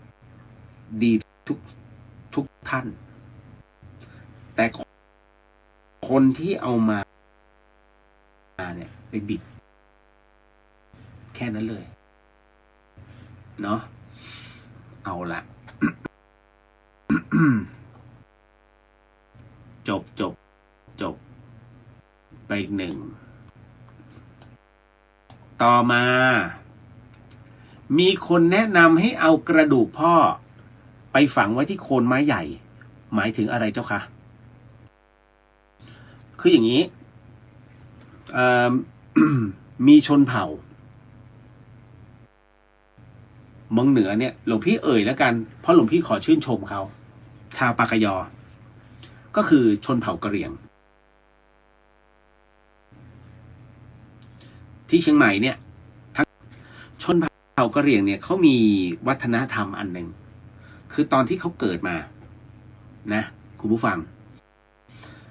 เขาจะเอารกหรือว่าสายสะดือเนี่ยของเด็กที่เกิดใหม่เอามาแล้วเอาสายสะดือเนี่ยไปฝังไว้ที่ต้นไม้โคนต้นไม้คล้ายๆหลวงปู่ทวดเลยอารมณ์เดียวกันแต่อันนี้เกิดขึ้นกับชาวปากยอแล้วพอลูกนั้นโตขึ้น พ่อเขาแล้วหรือไม่แม่เขาเนี่ยทั้งสองคนเนี่ยพ่อแม่เนี่ยก็จะบอกว่าต้นไม้ต้นเนี้ยเป็นของลูกจงดูแลมันให้ดีดังนั้นปากยอเนี่ยจึงเป็นชาติพันธุ์ที่มีความรักต้นไม้มากถ้าใครบอกว่าปากยอเป็นคนโค่นเนี่ยดูให้ดีท่านต้องดูชนเผ่าให้ดีนะเพราะว่าถ้าบอกปากยอโค่นไม้ใหญ่เนี่ยเขาต้องคือถ้าคนในพื้นที่เขาจะบอกเลยว่าเขาไม่เชื่อแต่ถ้าคนรู้ในเรื่องของชนเผ่าอีกเขาก็จะรู้ทันทีว่าไอเนี่ยน่าจะมีพิรุธหมายถึงว่าอาจจะโกหก 90%เพราะเขารู้ว่าชนเผ่าปากยอเป็นผู้ที่อนุรักษ์ต้นไม้มันเปรียบเสมือนจิตวิญญาณของเขาถ้าเรียกว่าสายสะดือสายรกของเขาเนี่ยตายหรือถูกโค่นลงมันเหมือนกับคือมันอัดอั้นอ่ะมันทุบมันเหมือนกับหัวใจของเขาอ่ะมันแตกสลายนะก็พ่อแม่ให้ดูแลเขาก็มีหน้าที่ดูแลตรงนั้นมันเป็นความผูกพันจริงๆนะคุณโยมแต่คราวนี้ก็ต้องบอกก่อนว่าจำได้ไหมที่หลวงพี่บอกว่าในพระพุทธศาสนานั้นมักจะบอกเสมอไว้ว่าเอาง่ายๆในไตรภูมิมิกถาหรือไตรภูมิพระล่วงเนี่ยบอกว่าครั้งหนึ่งท่านได้เกิดเป็นเทพารักษ์อยู่ในต้นไม้จำตรงนี้ได้ใช่ไหม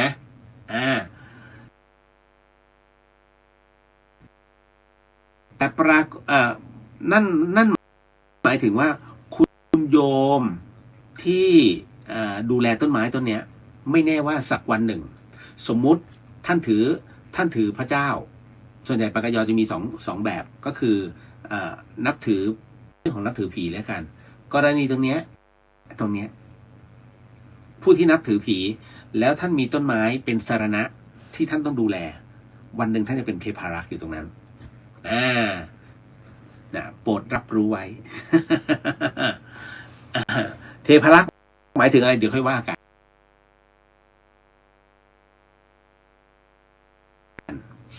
นะ เอาต่อมามีอันนี้ไปแล้วเพราะฉะนั้นกระดูกพ่อไปฝังนั้นหมายถึงเขารู้นะไม่มั่นใจแต่หมายถึงต้องฝังนะอย่าทำเหมือนบางที่ใส่หม้อดินไอ้หม้อที่คุณโยมกินจิ้มจุ่มกันนะเขากระดูกผีใส่ลงไปทั้งผ้าแล้วก็ไปวางแค่โคนต้นเฮ้ยวางลอยๆแบบนั้นจริงอันนี้คือเรื่องจริงไปดูเนี่ยตามแถวสันป่าตองแม่ออนรอบนอกกับแม่ออนแม่แตงเนี่ยตามสุสานหลวงพี่งงมากเฮ้ยทำไมเขาต้องวางทำไมไม่ฝังวะเอาไปลอยตรงไหนก็ได้มันประเจิดนั่นแหละก็น่าจะประมาณนั้นแหละหมายถึงว่าอาจจะให้มีความร่มเย็นก็ได้เนาะอันนี้ในความหมายนะในยะไม่มั่นใจต่อมา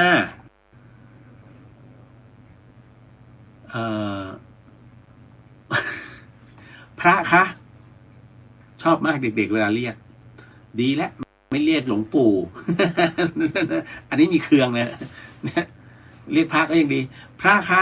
หนูนอนในหอมหาลัย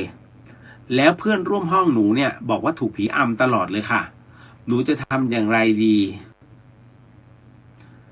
คืออย่างนี้ถ้าตามการถ้าตาม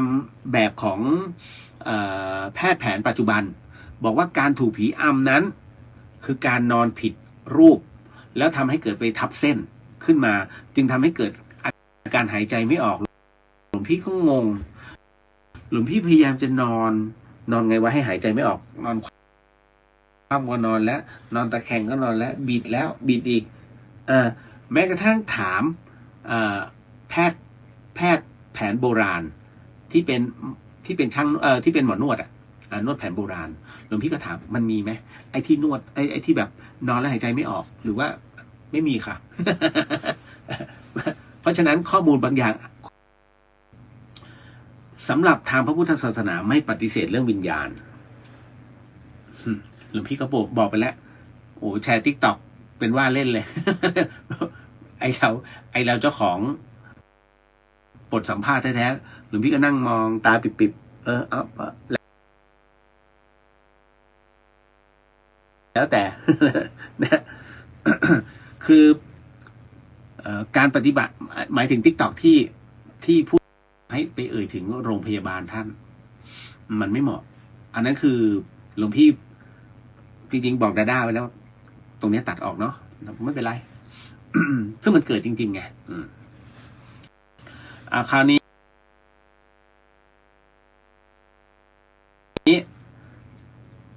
บอกว่า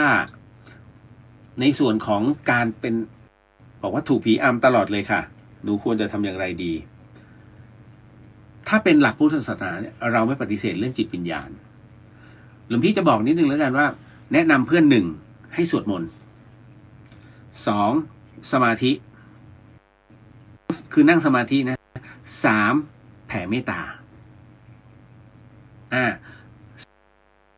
4จงรักษาศีล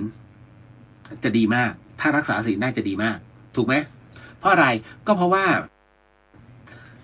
1การสวดมนต์เนี่ยเป็นการบริกรรมอักขระบางตัวในบทสวดมนต์มันสามารถ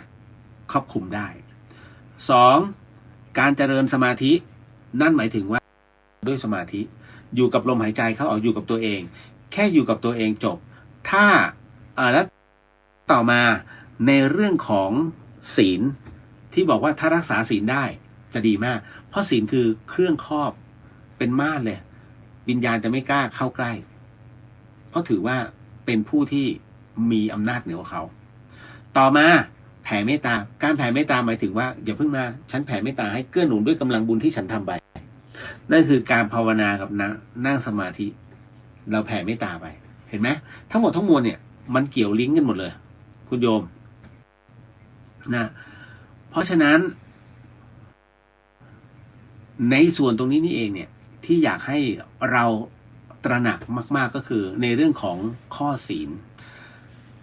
จำเป็นไหมที่จะต้องรักษาทุกวันถ้ารักษาทุกวันได้จะดีมากหลวงพี่ภัสกรเนี่ยท่านบอกเสมอจริงๆแล้วคนที่บอกหลวงพี่ก็คืออาจารย์แม่ชีเพียงเดือนอาจารย์แม่ชีเพียงเดือนนั้นท่านก็สอนไกลๆให้ฟังท่านจะบอกว่าคนเราเนี่ยโดยปกติมักจะทำผิดศีลทุกวันเลยแต่คราวนี้แล้วเวลาไหนล่ะที่ทำให้ที่มันไม่สามารถผิดศีลได้นั่นคือเวลาหลับเวลาเราจะนอนดังนั้นเวลาเราจะนอนท่านจึงให้สมาทานศีลก่อนหลับเลยนะพุทโธธัมโมสังโฆศีลข้อ 1ไม่ฆ่าสัตว์ศีลข้อ 2ไม่ลักทรัพย์ศีลข้อ 3ไม่ประพฤติผิดในกรรมศีลข้อ 4ไม่พูดเท็จศีลข้อ 5ไม่ดื่มสุราและของมึนเมาบัดนี้ข้าพเจ้านางสาวนิดหน่อยนามสกุลนี่บัดนี้ข้าพเจ้า ได้สมทานศีลแล้ววันนี้ข้าพเจ้าคือผู้มีศีลด้วยอำนาจแห่งศีลนี้ก็ขอให้เทวดานั้นคุ้มครองให้ข้าพเจ้านอนหลับฝันดีตลอดไปเถิดสาธุเพียงนี่คือวิธีการแล้วก็หลับพอหลับเสร็จปุ๊บช่วงหลับเนี่ยถามว่าคุณโยมเอาเวลาไหนไปทำบาปไม่มีทำอะไรผิดศีลไหมไม่มีไปฆ่าเหรอเอาละเมอจิ้มไม่ได้ขโมยก็ไม่ได้ประพฤติผิดในการก็หมดแรงถูกไหมจะพูดมันไม่มีแรงจะพูดมันง่วงดื่มเหล้าไม่ดื่มอยู่แล้วจบทั้งหมดมันทำอะไรไม่ได้เลยศีล 5ครบดังนั้นตราบใดก็ตามที่ยังหลับอยู่คุณโยมรักษาศีล 5ได้ นี่เพราะฉะนั้นนี่คือกลเม็ดเคล็ดลับว่าแล้วตอนไหนวะที่เราจะได้บุญเต็มที่ตอนหลับนั่นแหละก็สมาทานศีล 5ซะก่อนนอนนี่แหละทุกวันถ้าวันไหนไม่ได้ฟังหลวงพี่ถือว่าหลวงพี่ไม่ว่างที่จะจัดนะก็นี่อย่างพรุ่งนี้หลวงพี่ไม่จัดนะเพราะว่าหลวงพี่มีประชุมกสทช.วันศุกร์เช้าเพราะฉะนั้นตรงนี้ถ้าเป็นไปได้โยมฟังหลวงพี่อยู่เนาะพรุ่งนี้ขึ้นมารับน้ำมนต์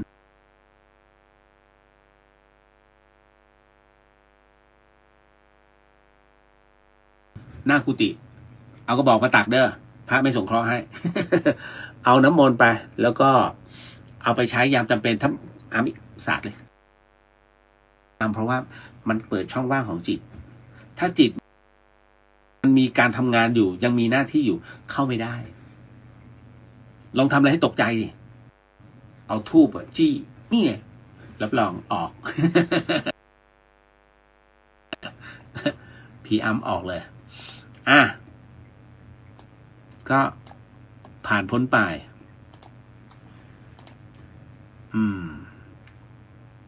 ยมทูตแล้วนะต้องทำบุญแบบไหนครับถึงเป็นยมทูตยมทูตก็คือนายนิรยบาลที่มานำเอาวิญญาณทั้งหมดทั้งมวลเนี่ยนำทางไปเพื่อ เพราะฉะนั้นยมทูตกับยมท่านท้าวพญายมราชไม่เหมือนกันนะเพราะฉะนั้นยมทูตต้องทำบุญแบบไหนถึงได้เป็นยมทูตท่านบอกไว้อย่างนี้ว่าคนที่เป็นยมทูตได้นั้นมันต้องทำบุญแล้วก็ทำกรรมพอดีเป๊ะสำหรับชาติปัจจุบันนะไม่รู้อดีตชาตินะเอาว่าชาติปัจจุบันบุญและกรรมเนี่ยพอดีเป๊ะเมื่อชั่งน้ำหนักแล้วใช้คำว่าชั่งน้ำหนักอย่างเช่นโอ้ยทำกรรมมาตลอดแต่ว่ามันเป็นกรรมเล็กๆน้อยๆแต่บังเอิญโอ้ยเขามีการสร้างพระกันไว้เอากูทำบุญ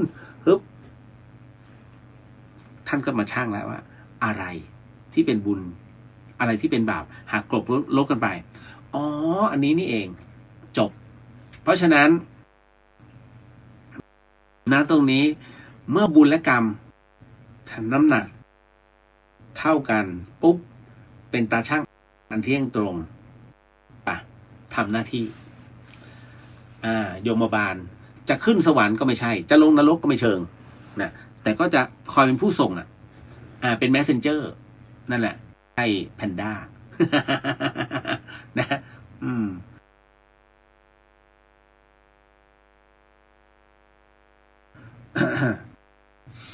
เอาละเพราะฉะนั้นนี่อันนี้หลวงพี่ไม่ได้พูดเองเด้อมีถ้าจำไม่ผิดมีในไตรภูมิด้วยแล้วก็ครูบาอาจารย์ท่านก็พูดเรื่องนี้ด้วย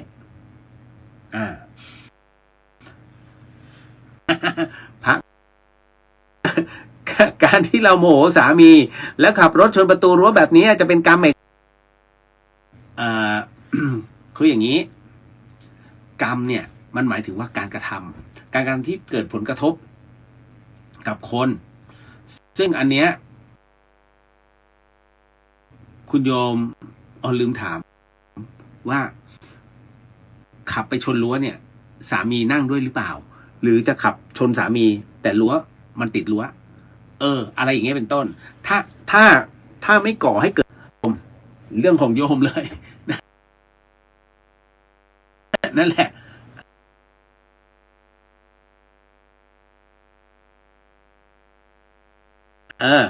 เพราะนั้นหลวงพี่มองว่าโทสะมากกว่าถามว่าเป็นกรรมไหมมันอันตรายคุณโยมมันเป็นเรื่องของ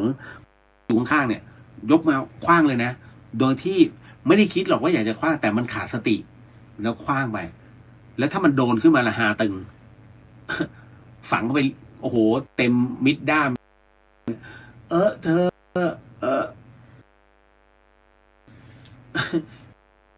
แค่ฉันไม่คืนใบเสร็จขับข้าวโมโหขนาดนี้เลยตาย จบเลย กรณีตรงเนี้ยขับรถไปชนรั้วเนี่ยมันถามว่ารับกรรมไหมอันนี้คุณโยมก็รับกรรมอยู่แล้ว1ซ่อมรถ2ซ่อมรั้วมันเป็นกรรมที่คุณโยมต้องชดใช้ไม่ใช่ค่ะสามีอันนั้นคือกรรมก็ตกที่สามีแต่ถ้าสามียินยอมไม่เป็นไรฉันทำผิดกรณีหลวงพี่ว่าอันนี้มันต้องเป็นสามีต้องไปทำอะไรผิดรุนแรง นะขับรถชนรั้ว คุณโยมต้องระวังโทสะนะเพราะถ้านานไปเนี่ยอันตรายคือกรณีที่คุณโยมเอาโทสะนำสติมันมีอะไรหลายอย่างที่มันจะผิดพลาดถ้าคุณโยมค้าขายคุณโยมด่าลูกค้าคนเลยโดยที่ไม่สนฟ้าสนดินถูกไหมเพราะนั้นการที่เราต้องใจเย็นลงนิดนึงนี่เกิดวันอังคารใช่ไหมฮะคนวันอังคารนี่ดาวสงครามนะอารมณ์ร้อนมากโอ้โหสงครามตบก่อนขอโทษทีหลังอะไรอย่างนี้เป็นต้นนะเพราะฉะนั้นต้องรู้จักลดสปีดของความโมโหลงภาวะอารมณ์ไปนั่งสมาธิเพราะการนั่งสมาธิคือนั่งให้ได้มาวัดฝายหินเดี๋ยวหลวงพี่พานั่งเรานั่งพร้อมกันเนี่ยคุณโยมนั่งเดี๋ยวเอาเต็นท์กันยุงเนี่ยไปนั่งหน้ากุฏิหลวงพี่ถ้าฝนไม่ตกนั้นหรือหลวงพี่นั่งข้างหน้านั่งเป็นเพื่อนไม่ต้องกลัวเพราะว่าของหลวงพี่มีรั้วกันเวลาคือคนเนี่ยชอบคารหาเวลามาถวายของหลวงพี่หลวงพี่จึงทำนอกชานเอาไว้แล้วมีรั้วกันเริ่มพี่ก็นั่งตรงรั้วเหมือนถ้าโยมมาถวายก็เหมือนให้อาหารอะไรทุกอย่างหลวงพี่จะรับโยมก็ถวายนั่นแหละพูดคุยติฉินนินทาดูสิเนี่ยมีแต่ผู้หญิงขึ้นมากุฏินี้ จบเลยเลียวก็เพิ่งสังเกตว่าจะมีแต่คุณโยมศิกามาตลอดแต่นานนะแม่ท่านนี่มีเมตตามหานิยมอ่ะทำไมมีแต่โยมศิกา ขึ้นมาทำบุญกับท่านเหลือเกิน อันนี้ผมก็ไม่รู้ งงนะ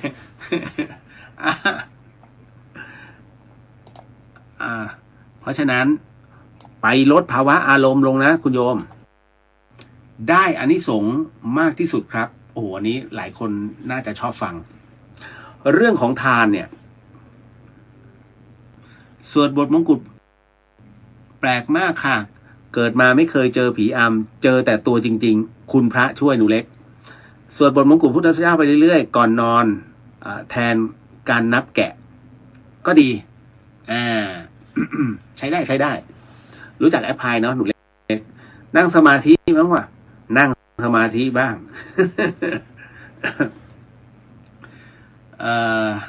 เอาถึงไหนทานแบบไหนที่จะได้อานิสงส์มากที่สุดครับคือถ้าสำหรับหลวงพี่นะไม่เอาคำว่าทานนะแต่ถ้าทำจริงคือวิหารทานกับการที่ดูแลผู้ป่วยหมายถึงว่าสงฆ์อาพาธคืออย่างนี้วิหารทานเนี่ยเป็นอะไรที่มันถาวรอย่างที่หลวงพี่บอกเนี่ยเปิดทำยกระดับอุโบสถอย่างเงี้ยมันแค่ยกตรงเนี้ยแปลกบุ๊บ แป๊บเดียวแล้วก็ตามมาเนี้ย มากุฏิไฟไหม้บอกบุญไปคุณโยมใช่ไหมเอาแค่วันแรกเนี่ยเข้ามาเนี่ยเกือบ 30,000หลวงพี่ถือว่าเยอะนะ 30,000เนี่ยให้ช่างไป 25,000แล้วก็สั่งสุขภัณฑ์เพิ่มเติมให้กับพระอาจารย์สมัครไป2 อย่างมันหลวงพี่ก็แปลกใจ ว่า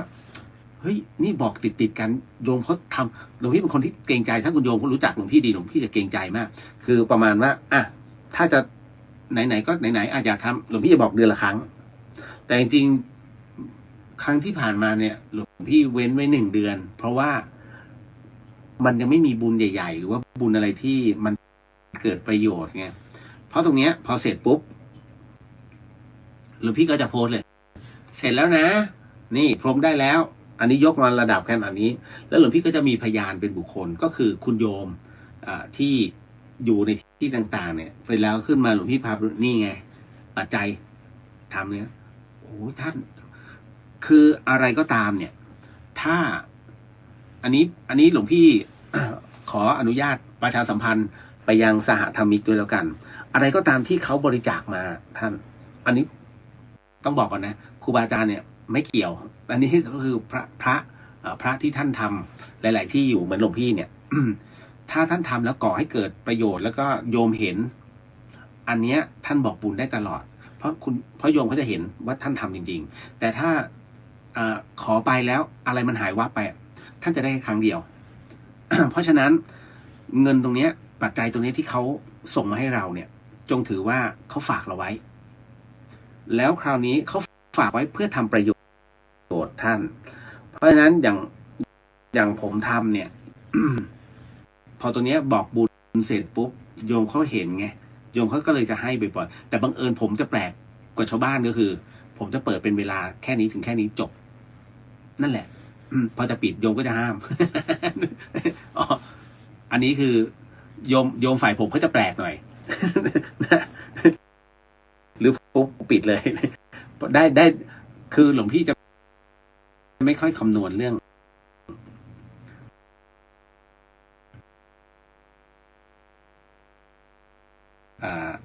งส่วนที่มันจะต้องเกินพอช่างพูดมาแค่นี้ปุ๊บเนี่ยหลวงพี่เอาแค่นี้ไงแล้วก็ปิดจนมีบทเรียนมา3-4 รอบแล้วก็โดนโยมก็เตือนว่าไม่ได้ท่านมันต้องเปิดเกินก็จริงก็เลยเข็ดเพราะฉะนั้นตรงนี้หลวงพี่จึงบอกว่าวิหารทานเนี่ยอันนี้สำคัญแต่ถ้าแบ่งเป็นทานจริงๆทานเนี่ยมันจะแบ่งเป็น3 อย่างด้วยกันไอ้ตัวแรกเนี่ยเคยได้ยินกันใช่ไหมท่าสทานถูกไหมท่าสทานสหายทานแล้วก็สามีทานท ท่าสถานคืออะไรเอาง่ายๆหลวงพี่ใช้คำว่าสหายทานก่อนสหายทานคืออะไรสมมุติมาม่าสมมุตินะหลวงพี่กินมาม่าถ้าสหายทานอ้าวมาเรากับนายจานเดียวกันเลยมาม่ากินนายคำชั้นคำนายคำชั้นคำนายคำชั้นคำโอเคผัดกันซดคนละอึก จบสหายทานคือทำอะไรที่มันเท่ากันแบ่งส่วนแบ่งเท่ากันทั้งที่เราเป็นเจ้าของมาม่าเนี่ย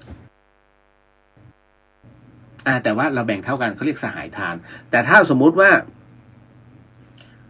เฮ้ยมีมาม่าเราเป็นเจ้าของมาม่าทำมาม่าเสร็จแล้วไอ้นั่นก็อยากกินเพื่อนเราเดี๋ยวกูให้หมดเลยขอกินสัก2 คำนะที่เหลือให้มึงหมดเลยเหลือเขากินเขาซัดไปประมาณเกือบ20กว่าคำจบแล้วมาม่าห่อนั้นถามว่าตรงเนี้ยมันคือทานใช่แต่เป็นท่าสถานนั่นหมายถึงว่าเรายอมที่จะให้เขากินเยอะกว่านี่แหละเพราะฉะนั้นเรากินน้อยกว่าเนี่ยจึงเป็นท่าสถานแล้วสามีทานล่ะคืออะไรสามีทานนั่นคือเอาไปแค่นี้ฉันแบ่งให้เท่าที่ฉันแบ่งนั่นแหละและทั้งหมดทั้งมวลนะเราจัดการเพราะฉะนั้นแบ่งให้ตามที่สมควรเพราะฉะนั้นอานิสงส์จึงต่างกันนี่แหละนี่คือท่าสถานแต่กรณีที่เป็นเจ้าภาพหลวงพี่แนะนำเลยถ้าท่านถ้าจังหวัดไหนของท่านเนี่ยมีโรงพยาบาลสงฆ์อย่างเชียงใหม่ก็มีตึกสงฆ์อาพาธอย่างที่กรุงเทพก็จะมีโรงพยาบาลสงฆ์แต่ที่เป็นห้องของสงฆ์อุปถากเลยจริงๆเพราะอุปถากในที่นี้คืออุปถากค่าอาหารสักมื้อหนึ่งนั่นน่ะผู้ใดอุปถากพระผู้อาพาธเหมือนกับได้อุปถากพระพุทธเจ้าเคยได้ยินใช่ไหมคำนี้ถูกต้องเพราะฉะนั้นเขาเรียกว่าอย่าลังเลที่จะถวายภัตตาหารเพราะว่าพาธเนี่ยต่อรูปเนี่ยรู้สึกจะ45 บาทนั่นหมายถึงว่าเป็นเจ้าภาพข้าว1 มื้อนั่นแหละแค่นั้นเลยเพราะฉะนั้นแค่45 บาทโอ้ยซื้อการ์ดเติม ROV เยอะอันนี้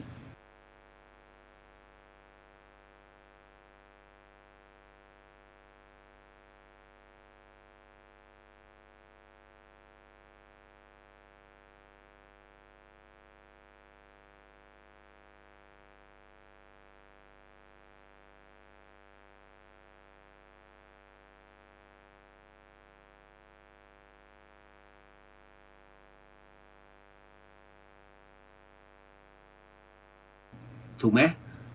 พลาดเนาะดีที่สุดต่อมาท่านครับถ้าเสาที่บ้านตกน้ำมันเขากลัวมากสวยแล้วเลียว หลวงพี่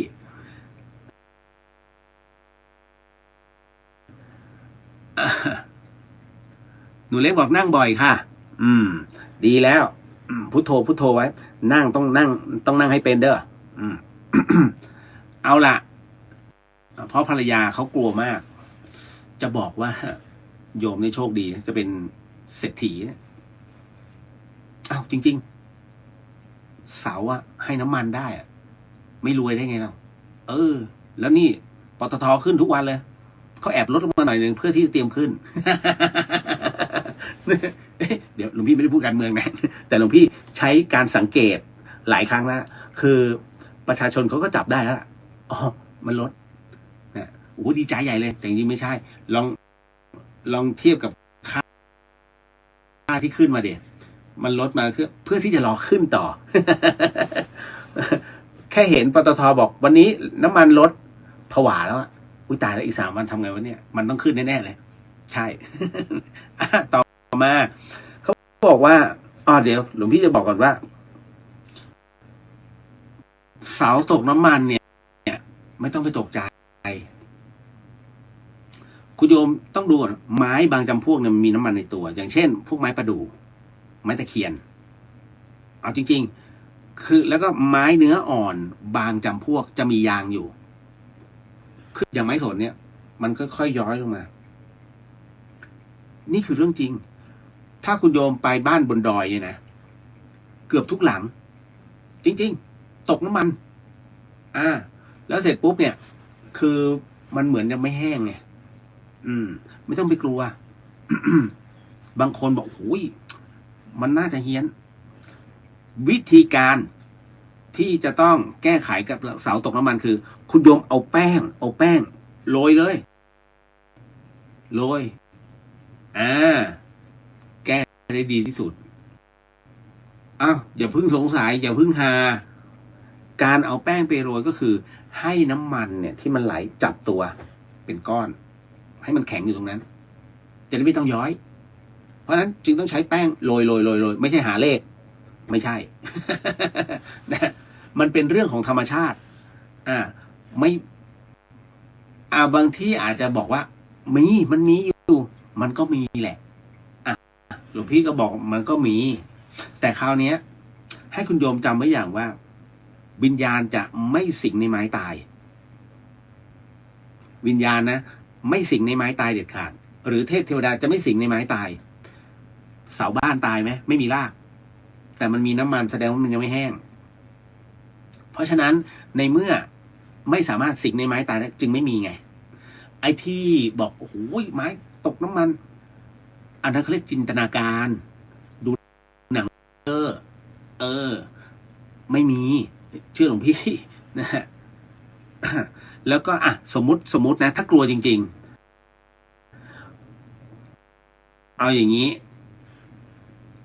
เปลี่ยนได้ไหมเสาต้นนั้นถ้ากลัวแต่ถ้าเปลี่ยนแล้วคือนั่นคือบ้านพังไม่ต้องเปลี่ยนคุณโยไปเอายันท้าวเวสสุวรรณ หันไปมองก่อนคุณโยมเอายันท้าวเวสสุวรรณแปะพอแล้วอยู่แล้วถ้ากลัวนะแต่หลวงพี่บอกเลยอย่าเลยไม่มีประโยชน์เพราะมันไม่มีไง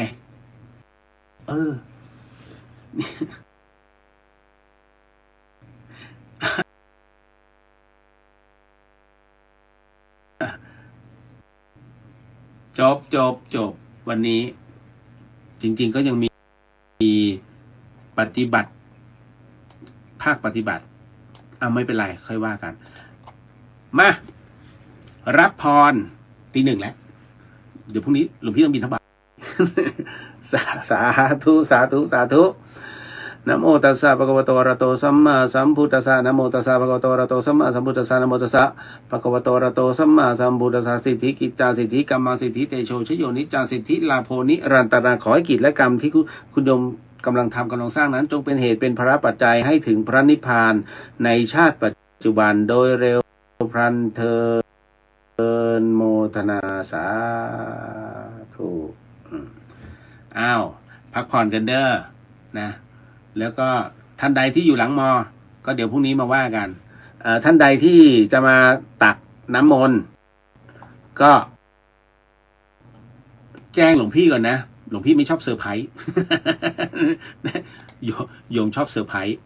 เนาะอันนี้หลวงพี่ไม่ได้อ่านเลยเนี่ยคุณสุดารัตน์นมัสการ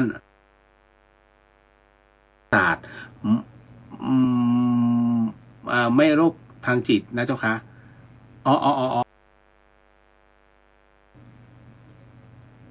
ไม่ใช่เชียงใหม่สิหลวงพี่พูดถึงเป็นภาพรวมขออภัยแล้วก็กุ๊บกิ๊บเดี๋ยวคำถามนี้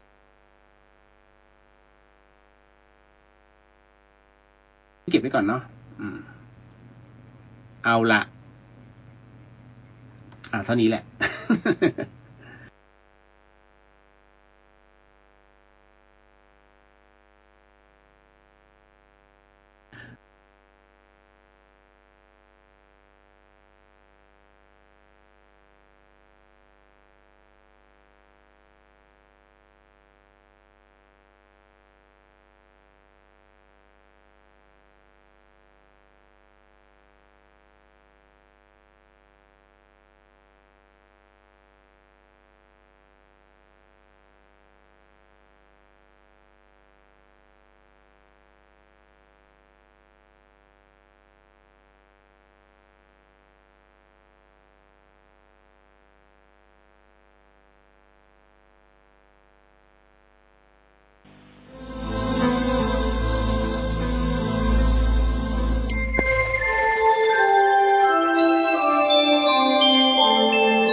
ขณะนี้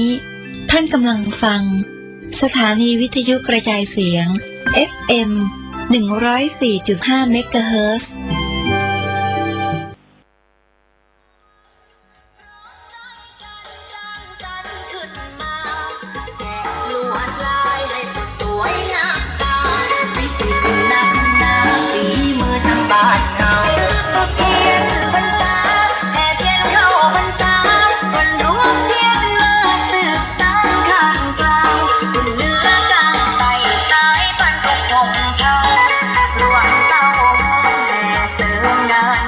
ด้วยประสงค์นักเผยแผ่ธรรมะคณะสัทธากลุ่มคลื่นสีขาวร่วมกันส่งเสริมพระพุทธศาสนาถวายเทียนพรรษา9 วัดในเขตอำเภอฝางจังหวัดเชียงใหม่วันที่13 สิงหาคม 2566 9 วัดมีดังนี้ 1. วัดพระบาทอุดม 2. วัดเสาหิน 3. วัดเทพอำนวย 4. วัดสุวรรณรามม่อนปิ่น 5. วัดปัณณรามต้นหนุน 6. วัดศรีมงคล 7. วัดชัยเกษม 8. วัดศรีมหาโพธิ์ 9. วัดปางปอย ผู้ที่ร่วมเดินทาง จุดที่ 1 รวมตัวปั๊มน้ำมันปตท.อำเภอแม่ริมจังหวัดเชียงใหม่เวลา 5:30 นาที จุดที่ 2 รวมตัวทุกคณะปากทางปางกว้างหน้าค่ายตำรวจตระเวนชายแดนสมเด็จพระนเรศวรมหาราชอำเภอแม่แตงจังหวัดเชียงใหม่เวลา 6:30 นาทีแล้วเดินทางถวายเทียนพรรษาณวัดโสภณารามบ้านห้วยงูในอำเภอฝางจังหวัดเชียงใหม่เวลา 10:30 นาทีแล้วเดินทางถวายเทียนพรรษาอีก9 วัดในเขตอำเภอฝางจังหวัดเชียงใหม่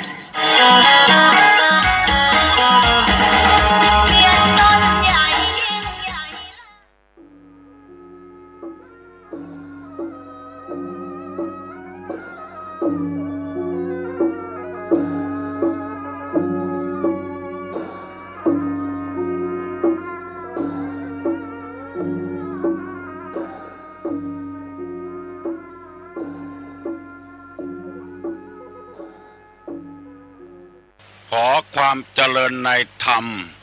และความผาสุกทางใจจงได้มาบังเกิดมีกับท่านสาธุชนคนดีผู้เจริญในศีลผู้เจริญในธรรมทุกท่านพร้อมกันนี้ขอยกมือ10 นิ้วขึ้นตั้งวางกิ้วกายเกษากราบอาราธนาเอากุลพระศรีรัตนตรัยกุลพ่อกุลแม่กุลครูบาอาจารย์ผู้ประสิทธิ์ประสาทวิชาความรู้คุณงามความดีทั้งหลายบารมีที่ท่านทั้งหลายได้กระทำบำเพ็ญมาในอดีตและกำลังจะทำวันนี้เวลานี้วันพุกนี้วันหือนี้เสื้อบ้านเสื้อเมืองเสื้อวัดเสื้อวาพระสยามเทวาธิราชสิ่งศักดิ์สิทธิ์ทั้งหลายอันมีพระบรมธาตุเจ้าดอยสุเทพครูบาเจ้าศรีวิจัยนักบุญแห่งล้านนาไทยเป็นต้นได้มาปกปักรักษาพ่อแม่พี่น้องลูกหลานเหลนบงสาคณาญาติทั้งญาติธรรมและญาติสายโลหิตผู้เปิดวิทยุรับฟังรายการเมื่อเจ้าวันนี้ทุกท่านขอให้ท่านทั้งหลายมีความสุขกายมีความสุขใจเหมือนกันทุกท่านทุกคนตลอดกาลนานก่อนที่จะได้ดำเนินรายการต่อไปนี้ขอเชิญชวนมวลญาติธรรมทั้งหลายได้ไหว้พระพร้อมกันเพื่อให้เกิดเป็นความเป็นสิริมงคลปนมมือขึ้นเน้ออะระหังสัมมาสัมพุทโธภะคะวาพุทธ ธังภควันตังอภิวาเทมิกราบสวากขาโตภควตาธัมโมธัมมังนัมมัสสามิกราบสุปฏิปันโนภควโตสาวกสังโฆ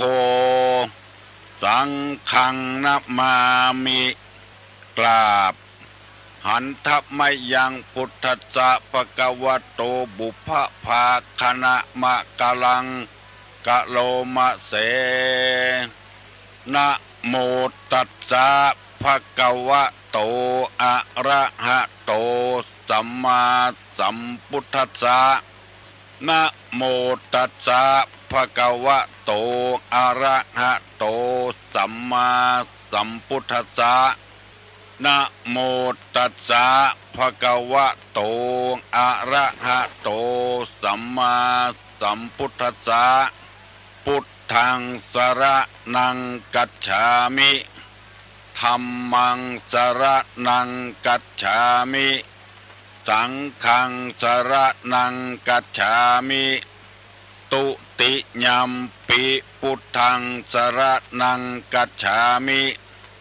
ตุติยัมปิธัมมังสรณังกัจฉามิตุติยัมปิสังฆังสรณังกัจฉามิตติยัมปิพุทธังสรณังกัจฉามิตติยัมปิธัมมังสรณังกัจฉามิตติยัมปิสังฆังสรณังกัจฉามิอิติปิโสภะคะวะอะระหังสัมมาสัมพุทโธวิชชาจรณะสัมปันโนสุขโตโลกาวิทูอนุตตโลปุริสะธรรมสารถิสัทธาเทวะมนุษสานังพุทโธ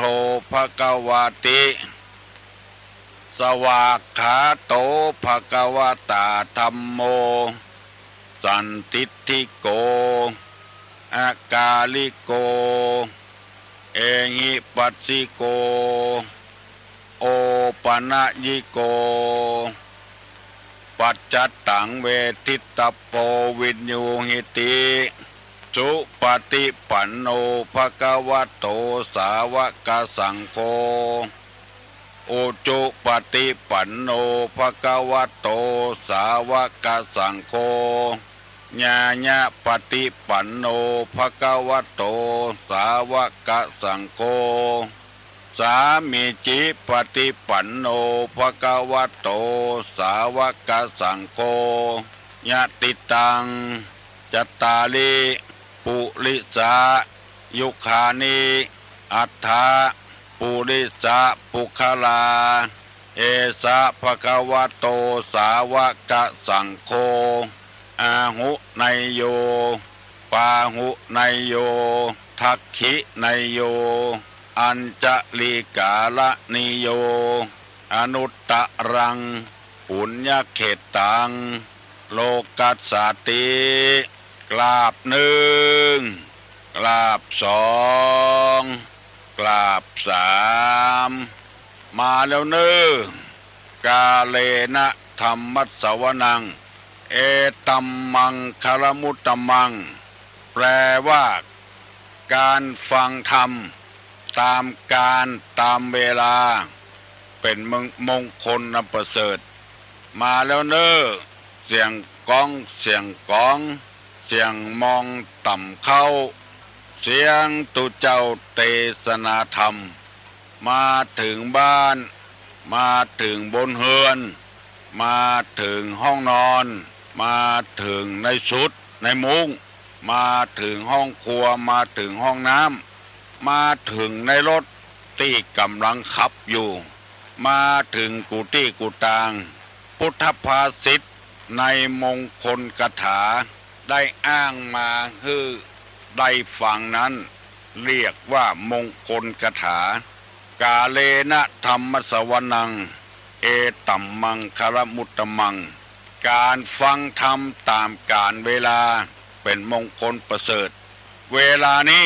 เป็นเวลาที่ฟังธรรมตามกาลเวลาบ่ต้องเสียเวลาอย่างอื่นทำงานโดยฟังธรรมโดยเป็นมงคลแล้วทำงานเพื่อจะหาอาหารบำรุงร่างกายหูได้ฟังบำรุงสมองจิตที่คิดอยู่บำรุงจิตใจพร้อมกันหมดบ่ต้องเสียเวลาจัดสถานที่นั่งธรรมาสดาขันเข้าตอกดอกไม้บ่ได้เสียเวลาอย่างอื่นบ่ได้เบียดเอาเวลาอย่างอื่นมาฟังได้ตามสบายจะนอนอยู่ก็ได้เป็นมงคลแล้วจะนั่งอยู่ก็ได้จะยืนฟังก็ได้ขับรถอยู่ฟังก็ได้ทำงานโดยฟังโดยก็ได้เป็นมงคลอันประเสริฐล้ำแต่ข้อสำคัญที่ว่าจะได้นำไปใจหรือไม่เฮาเรียนหนังสือเฮาก็เอาเข้าใส่สมองตัวเฮาทำการทำงานก็ออกกำลังร่างกายตัวเฮาฟังธรรมะก็อย่างเดียวกันปัจจัยฟังแล้วเพื่อจะเอาไปสอนคนอื่นฟังธรรมเพื่อตัวเองปรับปรุงตัวเองแก้ไขตัวเองให้มันพัฒนาขึ้นดีขึ้นดังนี้เป็นต้นได้เผยแพร่น้ำธรรมคำสอนการเผยแพร่น้ำธรรมคำสอนในทางพระพุทธศาสนานี้มันผิดแผกแตกต่างจากศาสนาอื่นศาสนานี้ต้องการให้คนฟังตอนแล้วนำธรรมไปปฏิบัติเพื่อให้ปรับปรุงแก้ไขตัวเก่าที่จากความบดีมาเป็นความดีแล้วมาเป็นความดีมากในพุทธศาสนาสอนว่าอย่างนี้ตรงกันข้ามบางศาสนาเพื่อจะยึดเอาบุคคลเอาสถิติเอาจำนวนบ่ได้เอาคุณภาพไผมีจำนวนนักจำนวนน้อยนั้นบ่เข้าใจทุกศาสนาสอนให้ดีเหมือนกันหมดดังสุภาษิตกล่าวว่าเรือล่มในหนองทองจะไปไหนบอกว่าเรือศาสนาใดถ้าปฏิบัติตามหลักศาสนาแล้วคนดีจะไปที่ไหนคนดีเหี่ยประตกประเสียงก็ล่มอยู่ในที่เดียวกันเมื่อสังคมนี้บ่ต้องการคนบดีต้องการคนดีคนบดีนั้นก็ยังต้องการคนดีอยู่จึงได้นำมาเสนอกูเจ้าเพื่อให้คนเขาได้ปรับปรุงแก้ไขมีหลายครอบครัวได้มาบอกตุลุงว่าตั้งแต่ได้ฟังตุลุงเทศทุกวันหรือครอบครัวตึงบ้านตึงจองรู้สึกว่าความเครียดต่างๆได้เบาบางลงไปสำหรับคนที่ฟังแต่ถ้าฟังโดยอู้กันโดยก็บ่สามารถที่จะเอาปฏิบัติแต่ได้นำเอาคำว่าแม่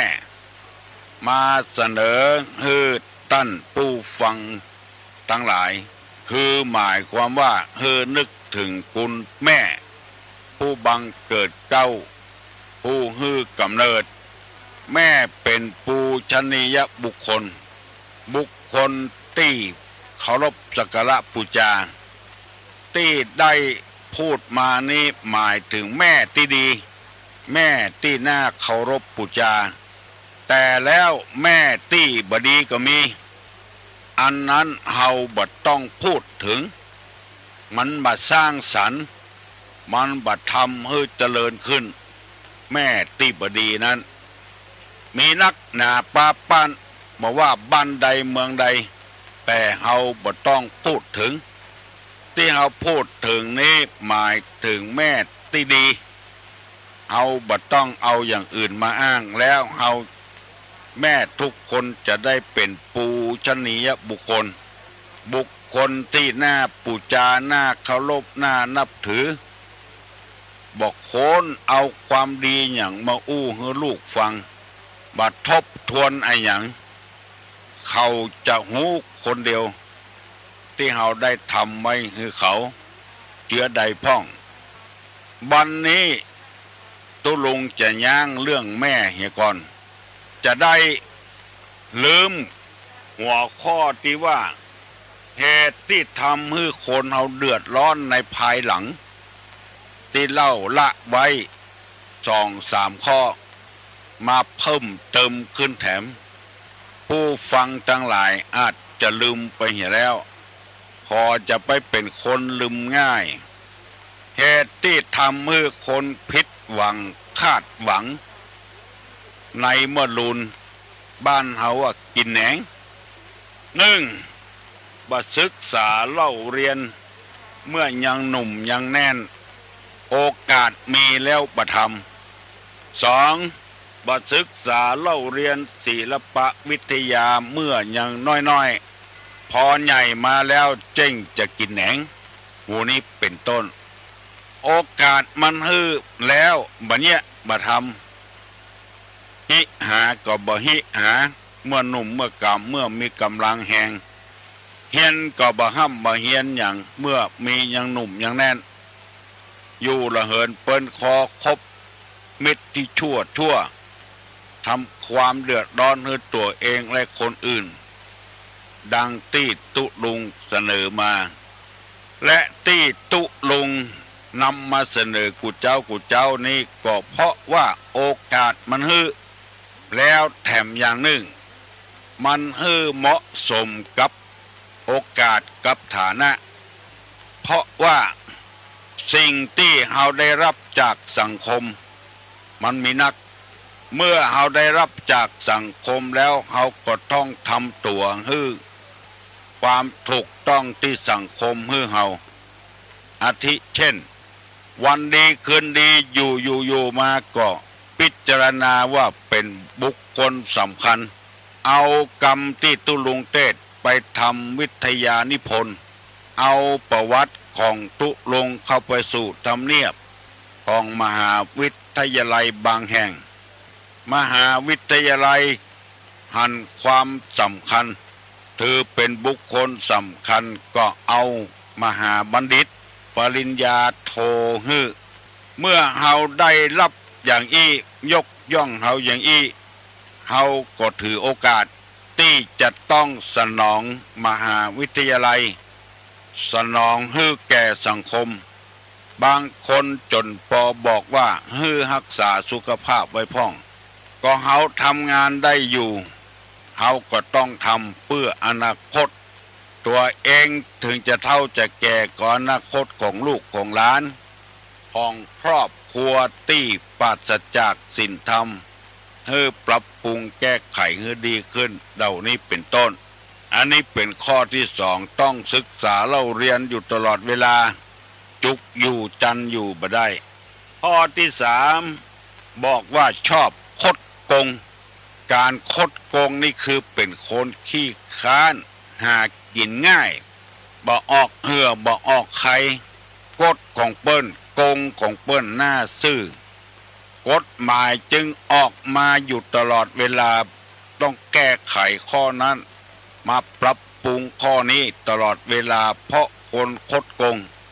บอกว่าอยู่สถานการณ์เช่นไรไปเป็นข้าราชการบ้านเมืองก็เดือดร้อนทั้งปัจจุบันและอนาคตเอาของเปิ้นมาเป็นแบบอย่างแต่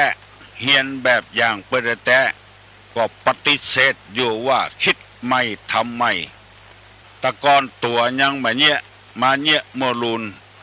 เอาทัศนะของเปิ้นมาปรับปรุงแก้ไขว่าเป็นของตัวอันนี้ก็กดแล้วโกงแล้วอนาคตของชาติมันจะไปถึงที่ไหนคนเฮาแต่ละคนก็เช่นเดียวกันเนี้ยพอตั้งตัวเป็นคนกดคนโกงกินหั่นน้อยกินนี่น้อยอนาคตของบ้านของจองก็บับไปบ่ฮอด ตัวเองก็ไปบ่ฮอดล้มเหลวทุกราย เพราะมันหากินง่าย ใจลิ้นใจปากอู้สักกรรมสองกรรมเอาง่ายๆเช่นยืมเงินเปิ้นอีเตอะปลายเดือนมาแล้วพอถึงเงินเดือนได้จะมาฮื้อทันทีได้ฮับวันที่หนึ่งวันที่สองจะมาฮื้อละคนที่ถูกยืมก็ฮื้อไปวันที่สามที่สี่ที่ห้าที่หกก็แล้วมาส่งให้เปิ้นถ้าเปิ้นไปยืไปทวงก็โคตรอันเนี้ยเปิ้นฮ้องกันว่าเป็นมิตรเมื่อยืมเป็นศัตรูเมื่อทวงเพราะว่าคนกดคนโกงใจลิ้นตาไปตามมากำเดียวก็ได้ละบ่ต้องออกเหือออกแหงถ้าทำตั้งแต่หนุ่มๆเกินไปแก่มาก่ออนาคตบ่เจริญแน่นอนทั้งคดทั้งโกงเอาซื่อๆโกงเอาตี้บ้านตี้จองมาเป็นของตัวโกงตาจ้างโกงตาย้อยโกงคนอื่นก็คือโกงตัวเก่านั่นเองตึดโอนตางตัวเก่าล่นไปทางใดก็บ่ได้แล้วเพราะสร้างศัตรูไว้โอ้ง่ายแต่ว่าบ่ใช่ง่ายอันนี้ฮ้องกันว่าโคตรโกงอนาคตบ่เจริญข้อที่สี่เพิ่นบอกว่าชอบฆ่าสัตว์นิสัยหยาบจ้าอันนี้ก็พอเถอะบ่เจริญสักคนอันนี้บ่วิจารณ์นักสำหรับคนที่มีอาชีพอย่างนี้จะเดือดร้อนกับกันหูเอาคนเดียวแล้วข้อที่ห้าบอกว่าชอบคบชู้อันนี้แน่นอนละอนาคตถึงบ่เจริญบอกว่าปดใจบอกว่าไม่ยิงชอบมีจู้มีผัวอยู่แล้วไปคบคนอื่นแถมบ้านแตกสะแลกขาดแบ่งลูกแบ่งเต้ากันลูกขาดแม่ถ้าปดใจไปชอบคบชู้เมียเปิ้นต้องแตกต้องแยกอนาคตต้องพังทลายเตื้อเป็นที่น่าเสียดายกำลังจะแปลงหอบแปลงเฮือนก็ขึ้นไปจัดนักแล้วปดใจไปเล่นจู้แม่ยิงไปเล่นจู้บ้านหลังนั้นบ่แล้วสักกำเสียดายวัสดุปล่อยมันผุมันพังไปอนาคตกุดบ่เจริญง่ายๆเหมือนกับไม้ต่านยอดด้วนบ่งอกงามบ่ไผบุญอย่างสักอย่างไม้บางอย่างด้วงกินตั้งป่ายกุดตึกใดตึกอันแล้วเพราะมีมารมาพากลางคันอันนี้เปิ้นบอกเลยว่าคนใดชอบเป็นอย่างนั้นพยายามหลีกเลี่ยงเหียคนที่เป็นจู้กับคนอื่นนั้นทำไมจึงมีโทษนักโทษหนาเพราะของเหล่านั้นเปิ้นห่วงอยู่เป็นสิทธิของเปิ้นแล้วก็ไปเอาของเปิ้นมาเปิ้นยังมีเมียอยู่ตึกคนไปล่วงล้ำประชาธิปไตยของเมียของเปิ้นอยู่ด้วยกันก็อุ่นใจจะเฮืออนาคตเจริญไปเอาผัวเปิ้นมาเป็นผัวตัวเหียหรือนอกใจผัวตัวเก่าไปยินดีผัวคนอื่นอนาคตผิดหวังคนใดเนี่ยเจออีว่าใจก็เช่นเดียวกันเปิ้นมีผัวของเปิ้นคุ้มครองอยู่เปิ้นก็เสียดายแล้วไปเล่นจู้เมียเปิ้นถ้าบ่อย่างอันก็ยังมีพ่อมีแม่อยู่ไปล่อลวงเอาลูกสาวของเปิ้นมาชอบเป็นจู้เป็นเจิงกับลูกของเปิ้นมาถูกต้องตามหลักศีลหลักธรรมกฎหมายบ้านกฎหมายเมืองถ้าได้ฟังแล้วก็พยายามหลีกเลี่ยงเพื่ออนาคตของตนเองจะได้เจริญรุ่งเรืองขึ้นจะไปว่าเหือล่มเมื่อจอดตาบอดเมื่อเท่าเพื่อมันไปอย่างโลดมีใจปานใดก็ตามพยายามหลีกเลี่ยงจะไปต่อสู้กับมันเพื่ออนาคตของตัวเองและของคนอื่นบางเตื้อฮะก็เป็นดีอินดูแต่เปิ้นกำลังหาไปภาคเปิ้นเหียเป็นคนจัดดีเหมือนกับบอกไฟกำลังขึ้นจัดดีโอ้ใกล้จะลงเป็นระเบิดเหียอนาคตหมดหวังแล้ว ตกลงมาโว่เวอร์อย่างบะค้างแตกละแหนแบนแบ้หมดมีหลายคนแล้วหันเป็นตัวอย่างที่บดีบงามอันนี้เป็นข้อที่5ตุลุงจะทวนแถมกำเนิด1บ่แสวงหาทรัพย์เมื่อยามหนุ่ม2บ่ศึกษาศิลปวิทยาเมื่อยามหนุ่ม3ชอบคดโกง4ชอบฆ่าสัตว์เบียดเบียนสัตว์นิสัยหยาบช้า5ชอบคบชู้ข้อที่6นี่ว่าตระหนี่คำว่าตระหนี่กับประหยัดนี่มันบ่เหมือนกันเนอะตระหนี่นี่บ่กล้าลงทุนตระหนี่จะกินก็เสียดายจะขายก็เสียดายเงี้ยยังก็เสียดายหมดอันนี้ฮ้องว่านิสัยตระหนี่อันประหยัดนั้นบ่ได้อยู่ในข้อนี้ประหยัดนั้นรู้จักการใจการจ่ายอันตระหนี่นี่ไปแถมอย่างหนึ่งเหมือนนิทานมัทธกุณดาลีมัทธกุณดาลีนี่เกิดในถ้ำกลางของพ่อของแม่ที่ร่ำรวยพ่อแม่ร่ำรวยแล้วตระหนี่บ่ส่งลูกเข้าห้ำเข้าเฮียนหยังหัวเสี่ยงเงินเสี่ยงทองหวังให้ลูกจะปกครองทรัพย์สมบัติที่หามาได้อย่างเดียวบ่ได้ลูกบ่ได้ศึกษาเล่าเรียนวิธีเก็บหอมรอมริบอย่างไว้มัทธกุณดาลีอยู่ในถ้ำกลางหันไปหันเปิ้นใส่แหวนฮบป้อผู้คิจิซื้อแหวนป้อบอกว่าบ่ต้องซื้อละทองคำเฮาก็มีป้อจะแปลงฮื้อแปลงเต็กบุกเต็กบาบงามก็บ่งามเอาฮื้อลูกใส่บ่ว่าสายสร้อยสายคอนาฬิกาอย่างต่างๆเอาอันถูกมาฮื้อลูกใส่ผสมกับฐานะที่ความเป็นเศรษฐีผ้าผ่อนต้อนสบายก็เอาของถูกมาฮื้อนุ่ง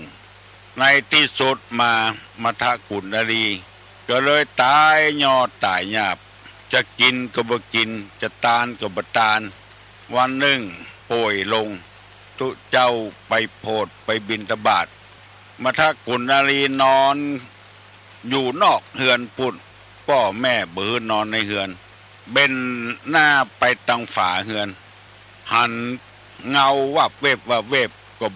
หันหน้าปิกมาหันตุเจ้ากำลังบิณฑบาตกุมารมัทธกุณดาลีก็บ่ฮู้ว่าจะยังไงก็เราบอกว่าตุเจ้าเอ๋ยนิมนต์ไปเถอะป้อข้ากำลังกินของเก่า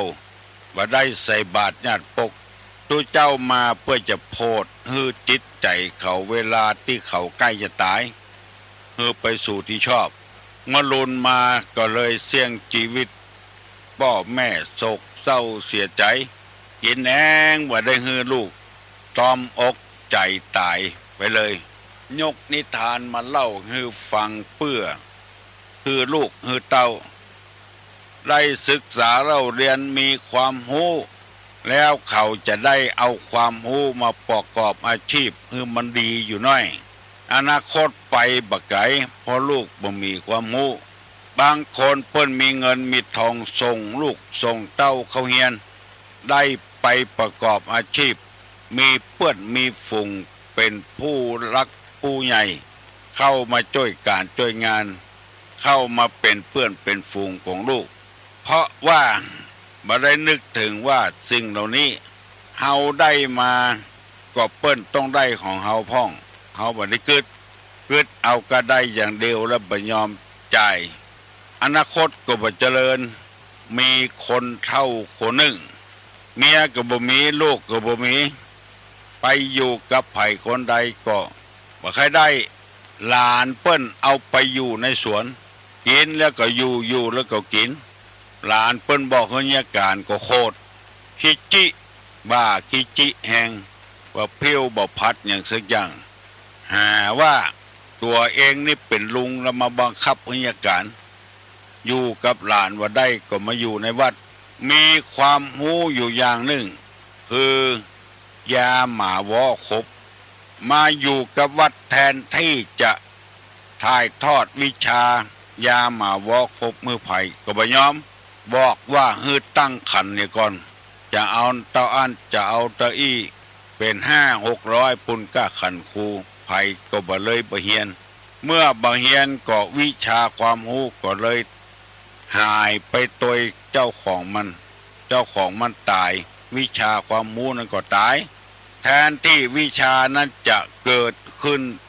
เอาให้คนอื่นไปใจหมดเหตุที่คนเฒ่าคนนั้นที่ว่ามานี้ปัจจัยว่าอู้ปลายไม้ปลายตอกปลายลมปลายฝนปัจจัยอู้ตามความจริงมันมีจริงๆแล้วก็มาตายที่วัดเนี้ยที่ตุรุงเนี่ยส่งสการว่ามีความรู้เรื่องยาหมาวอแทนที่จะถ่ายทอดให้คนอื่นมาฮื้อไผต้องตั้งขันตั้งอยู่ตายด้วยกัน วิชาความรู้นั้นก็เลยบัดเจริญว่ามีตายไปตัวเจ้ามันเห็นแล้วตัวเจ้าตั้งหลายได้ศึกษาเล่าเรียนวิชานี้เวลานี้จึงออกประกาศทำกันทั่วไปมีเกือบทุกสถานีวิทยุโดยเฉพาะอย่างยิ่งเฮาพิษหูพิษตาคนว่าเดียวนี้เข้าวัดเข้าวากันหูศีลหูธรรมกันถามปัญหาตอบได้พรหมวิหารทั้งสี่มีอย่างพ้องตอบได้หมดซึ่งมันตรงข้ามกับแตะก่อนเพิ่นตะนีเพิ่นคิจิวิชาความรู้ถ้าบ่ไปนิมนต์เมื่อใดก็บ่เทศละเวลานี้นิมนต์ก็ตามบ่นิมนต์ก็ตามเทศกูเจ้าบ่ต้องใส่กันเทศบ่ต้องเสียเงินเสียทองเสียเวลาเพียงแต่เฮาตั้งใจฟังเจ้าอันเฮาก็ได้รับรสประธรรมนั้นเผยแพร่กิจกรรมออกมาพระพุทธเจ้าตั้นบักขิจิตั้นหูตัวธรรมที่พระองค์ตรัสรู้มาคนเดียวยากแสนยากถ้าเป็นอย่างบัดเดียวนี้จะสงวนลิขสิทธิ์ไว้เหมือนกับชาวบ้านเฮาต่างๆที่มีกิเลสอยู่ความโอ้ศึกษาจากครูบาอาจารย์มาท่องได้พอได้หันพ่องเอามาเขียนเป็นหนังสือพอเขียนแล้วเอามาขายเขียนตี้หน้าปกว่าสงวนลิขสิทธิ์บ่ฮื้อไผเฮียนแบบบ่ฮื้อไผเอาไปพิมพ์ต่อแทนที่วิชานั้นจะกระจายค่อยบ้านค่อยเมืองเหมือนพระพุทธเจ้าของเฮากำหูพระธรรมออกอากาศค่อยบ้านค่อยเมืองออกจาริกออกอบรมศีลธรรมเพราะบัตตานีเพราะบักขิจิถ้าห่วงวิชาความรู้แล้วมันจะหมดไปเหี่ยเลยท่านทั้งหลายลองสังเกตพอวิชาแป้งข้าวต้มขนมได้เรียนมาจากพ่ออุ้ยแม่อุ้ยครูบาอาจารย์สอนให้ลูกให้หลานทำต่อโดยบ่คิดในอย่างข้าวต้มขนมอาหารการกินก็เจริญมาจนกระทั่งปัจจุบันนี้บัดเดียวนี้มีคนหัวใสเขียนตำราใส่พริกตะอันขีดเกลือตะอันขีดหอมบัวหอมเตรียมตะอันขีดกะปิน้ำปลาตะอันขีดเขียนเป็นหนังสือแล้วเอาขายแล้วเขียนว่าสงวนลิขสิทธิ์บ่ยอมฮื้อไผ่พิมพ์ขยายต่อหนังสือกูเล่มขายเอาเงินเข้ากระเป๋าทั้งนั้นแต่ความประสงค์ของพุทธศาสนานี่ฮื้อแพร่กระจายไปโดยบักขิจิว่าห่วงวิชาไว้เป็นของตัวคนเดียววิชาต่างๆเลยกระจายมากันจนกระทั่งปัจจุบันนี้อันนี้หลักของอนาคตที่บัดเจริญข้อที่7บ่เลี้ยงพ่อบ่เลี้ยงแม่ผู้ใดบ่เลี้ยงพ่อเลี้ยงแม่อนาคตก็บ่เจริญบางทีนั้นพ่อแม่ตัดมรดกเนี่ยบ่ฮื้อได้รับก็มีเพราะเป็นคนขึ้นมาบ่พ่อบ่กวย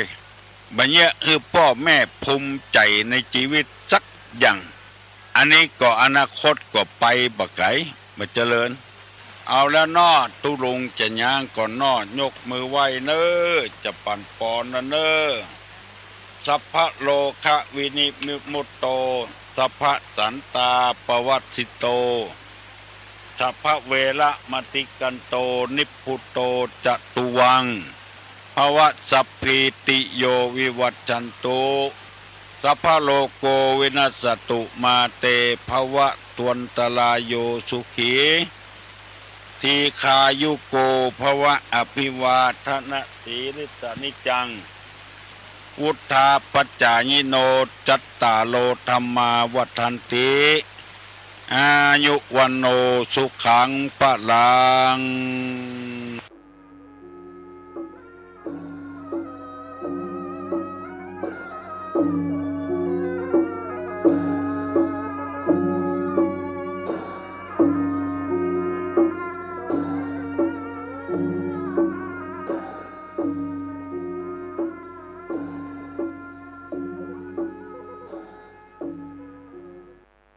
ข่าวสารประการประชาสัมพันธ์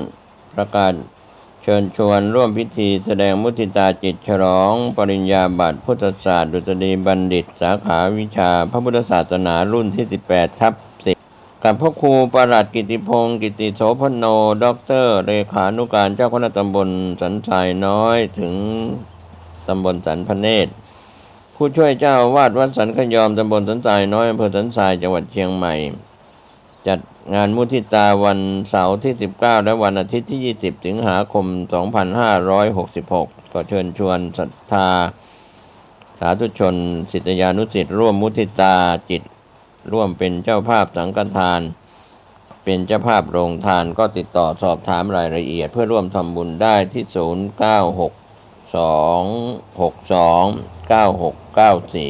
ได้ทุกวันก็เป็นงานบุญงานกุศลมุทิตาจิตฉลองปริญญาบัตรพุทธศาสตร์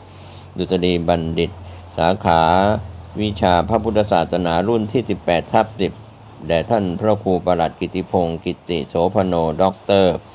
เลขานุการเจ้าคณะตำบลสันทรายน้อยถึงสันพเนตรผู้ช่วยเจ้าวาดวัดสันขยอมตำบลสันทรายน้อยอำเภอสันทรายจังหวัดเชียงใหม่เชิญท่านร่วมงานนี้ทั้ง2วันวันเสาร์ที่19และวันอาทิตย์ที่20สิงหาคม2566โดยทั่วหน้ากัน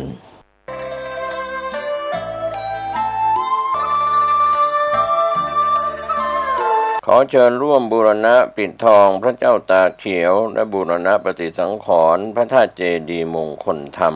ณวัดบ้านเหล่าพระเจ้าตาเขียวตำบลบ้านเรือนอำเภอป่าซางจังหวัดลำพูนได้รับเมตตาธรรมจากพระธรรมเสนาบดีรองเจ้าคณะภาค7เจ้าวาดวัดพระธาตุดอยสุเทพราชวรวิหารเป็นประธานที่ปรึกษาโครงการมีพระเทพรัตนนายกเจ้าคณะจังหวัดลำพูนเจ้าวาดวัดพระธาตุธริพุนชัยวรมหาวิหารประธานโครงการบูรณะโดยมีพระครูภาวนาโสภิตฝ่ายวิปัสสนาผู้ช่วยศาสตราจารย์ด็อกเตอร์เจ้าวาดวัดบ้านเหล่าพระเจ้าตาเขียวรองประธานโครงการบูรณะท่านที่จะร่วมบุญบูรณะได้ที่บัญชีวัดบ้านเหล่าพระเจ้าตาเขียวธนาคารธกส.เลขที่บัญชี020188714 ติดต่อสอบถามร่วมทำบุญได้ที่พระครูภาวนาโสภิตเจ้าอาวาสวัดบ้านเหล่าพระเจ้าตากเขียวโทรศัพท์0969525159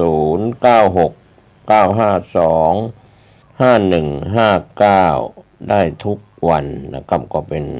ส่วนที่จะได้ร่วมบุญร่วมกุศลในการบูรณะปิดทองพระเจ้าตาเขียวและบูรณะปฏิสังขรณ์พระธาตุเจดีย์มงคลธรรมของวัดบ้านเหล่าพระเจ้าตาเขียวตำบลบ้านเรือนอำเภอป่าซางจังหวัดลำพูนเชิญท่านร่วมบุญร่วมกุศลเดินทางไปที่วัดหรือทำบุญทางออนไลน์ผ่านธนาคารธกส.ได้ก็อนุโมทนาสาธุกับท่านที่จะได้บูรณะปฏิสังขรณ์พระธาตุเจดีย์และพระเจ้าตาเขียวได้บุญได้กุศลโดยทั่วหน้ากัน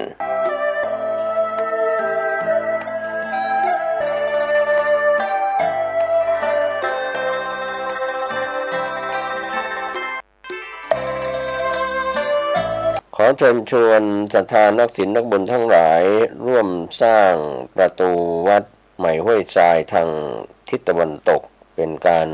สร้างบุญสร้างกุศลซุ้มประตูวัดซึ่งได้มีการขยาย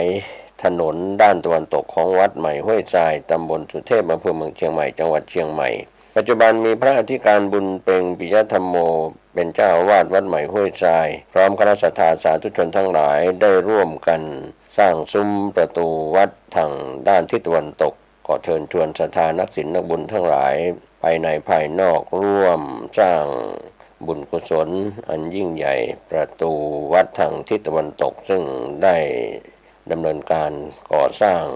อย่างไม่แล้วเสร็จก็เชิญท่านร่วมบุญร่วมกุศลติดต่อสอบถามร่วมบุญได้ที่พระอธิการบุญเพ็งปิยธรรมโมเจ้าวาดวัดใหม่ห้วยทราย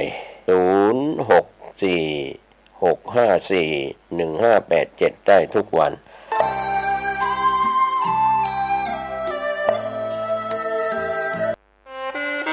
คณะสงฆ์ครูบาอาจารย์พระนักจัดรายการสถานีวิทยุพระนักเผยแพร่เจ้าหน้าที่ผู้จัดรายการเครือข่ายสถานีวิทยุคลื่นสีขาวเพื่อชาวประชาขอเชิญพุทธศาสนิกชนนักศีลนักบุญทุกท่านร่วมทำบุญหล่อเทียนพรรษาประจำปี 2566 ร่วมทำบุญแผ่นเทียนธรรมจักรแผ่นละ20 บาทหล่อเทียนพรรษาถวายวัดพระบาทอุดมตำบลเวียงอำเภอฝางจังหวัดเชียงใหม่หรือร่วมทำบุญตามกำลังศรัทธารอเทียนพรรษาจำนวน9 เล่มเดินทางไปร่วมบุญถวายเทียนพรรษาในพื้นที่อำเภอฝางจังหวัดเชียงใหม่ณวัดพระบาทอุดมอำเภอฝางจังหวัดเชียงใหม่วันที่ 13 สิงหาคม 2566 เวลา 14 นาฬิกา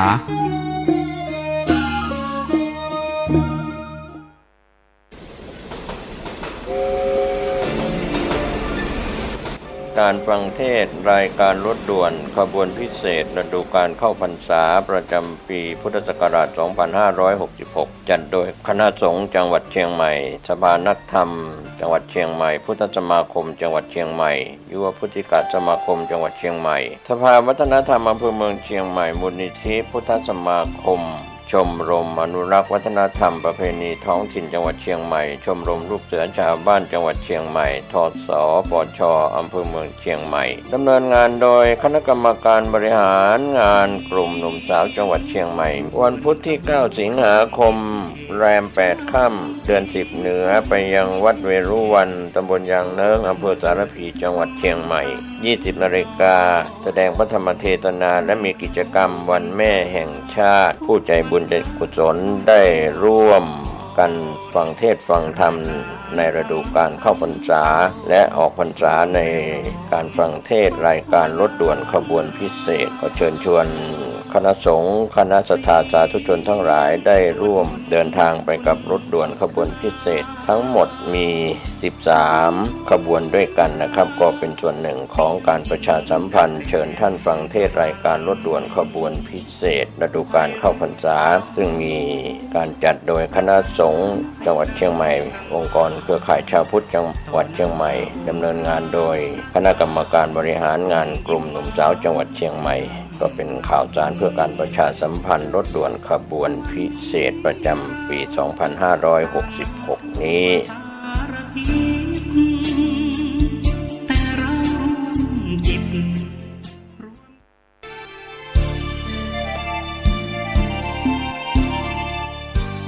การฟังเทศน์รายการรถด่วนขบวนพิเศษฤดูการเข้าพรรษาประจำปีพุทธศักราช 2566 จัดโดยคณะสงฆ์จังหวัดเชียงใหม่สภานักธรรมจังหวัดเชียงใหม่พุทธสมาคมจังหวัดเชียงใหม่ยุวพุทธิกสมาคมจังหวัดเชียงใหม่สภาวัฒนธรรมอำเภอเมืองเชียงใหม่มูลนิธิพุทธสมาคมชมรมอนุรักษ์วัฒนธรรมประเพณีท้องถิ่นจังหวัดเชียงใหม่ชมรมลูกเสือชาวบ้านจังหวัดเชียงใหม่ทศปชอำเภอเมืองเชียงใหม่ดำเนินงานโดยคณะกรรมการบริหารงานกลุ่มหนุ่มสาวจังหวัดเชียงใหม่วันพุธที่ 16 สิงหาคมแรม 15 ค่ำเดือน 10 เหนือเดินทางไปยังวัดโลกโมรีตำบลศรีภูมิอำเภอเมืองเชียงใหม่จังหวัดเชียงใหม่ 20 นาฬิกาฟังพระธรรมเทศนา1 กันฟังเทศน์ฟังธรรมในฤดูกาลเข้าพรรษา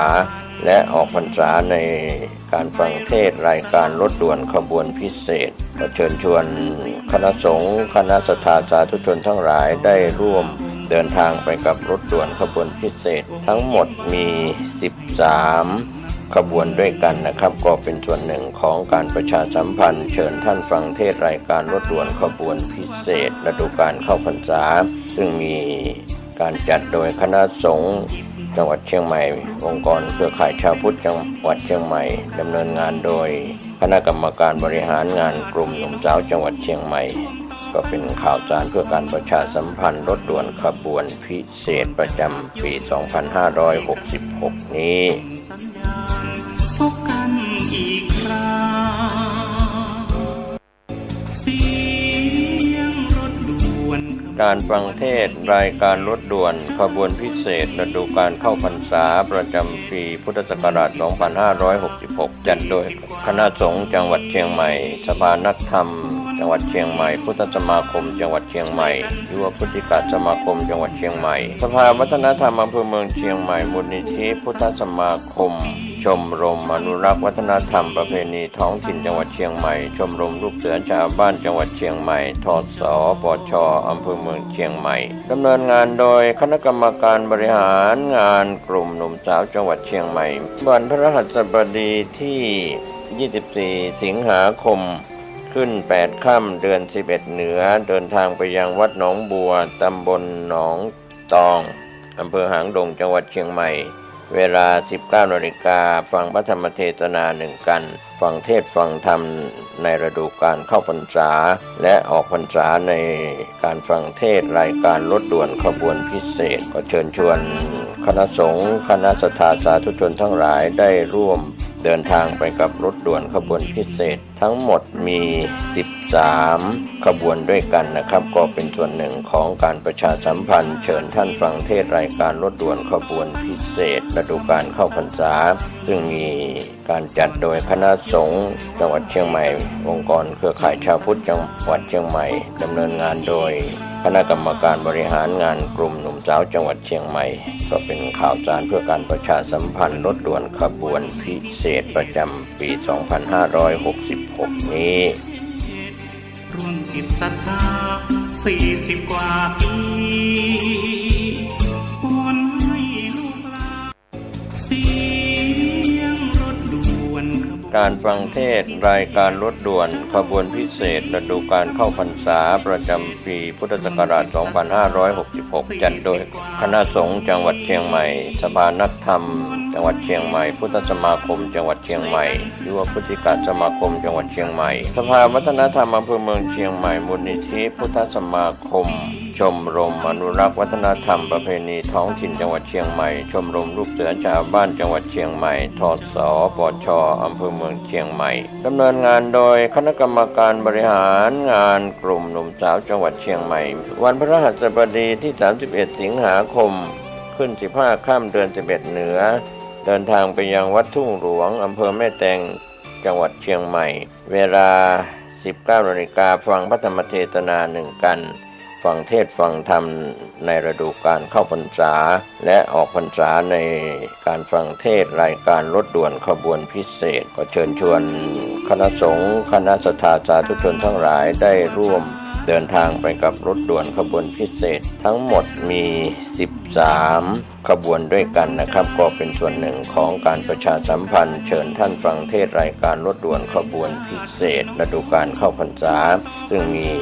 การจัดโดยคณะสงฆ์จังหวัดเชียงใหม่องค์กรเครือข่ายชาวพุทธจังหวัดเชียงใหม่ดำเนินงานโดยคณะกรรมการบริหารงานกลุ่มหนุ่มสาวจังหวัดเชียงใหม่ก็เป็นข่าวสารเพื่อการประชาสัมพันธ์รถด่วนขบวนพิเศษประจำปี 2566 นี้คุณศรีธรรมนิเทศร่วมจิตศรัทธา40 กว่าปีปวนให้ลูกหลานเสียงสวดมนต์การฟังเทศรายการรถด่วนขบวนพิเศษฤดูกาลเข้าพรรษาประจำปีพุทธศักราช 2566 จัดโดยคณะสงฆ์จังหวัดเชียงใหม่สภานักธรรมจังหวัดเชียงใหม่พุทธสมาคมจังหวัดเชียงใหม่ยุวพุทธิกสมาคมจังหวัดเชียงใหม่สภาวัฒนธรรมอำเภอเมืองเชียงใหม่มูลนิธิพุทธสมาคมช ชมรมอนุรักษ์วัฒนธรรมประเพณีท้องถิ่นจังหวัดเชียงใหม่ชมรมลูกเสือชาวบ้านจังหวัดเชียงใหม่ทศปชอำเภอเมืองเชียงใหม่ดำเนินงานโดยคณะกรรมการบริหารงานกลุ่มหนุ่มสาวจังหวัดเชียงใหม่วันศุกร์ที่ 8 กันยายนแรม 8 ค่ำเดือน 11 เหนือไปยังวัดลำเปิงตะโปธาราม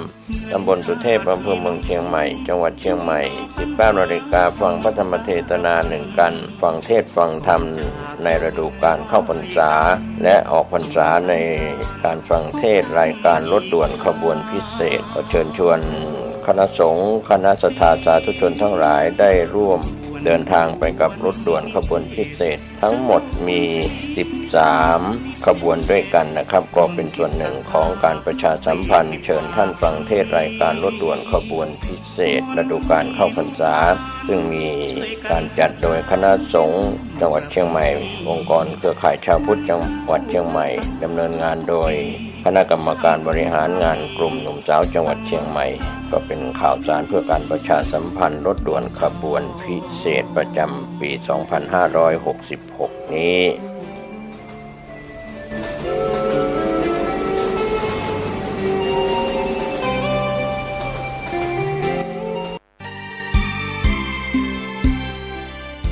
การฟังเทศรายการรถด่วนขบวนพิเศษฤดูกาลเข้าพรรษาประจำปีพุทธศักราช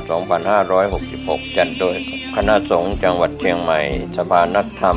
จังหวัดเชียงใหม่พุทธสมาคมจังหวัดเชียงใหม่ยุวพุทธิกสมาคมจังหวัดเชียงใหม่สภาวัฒนธรรมอำเภอเมืองเชียงใหม่มูลนิธิพุทธสมาคม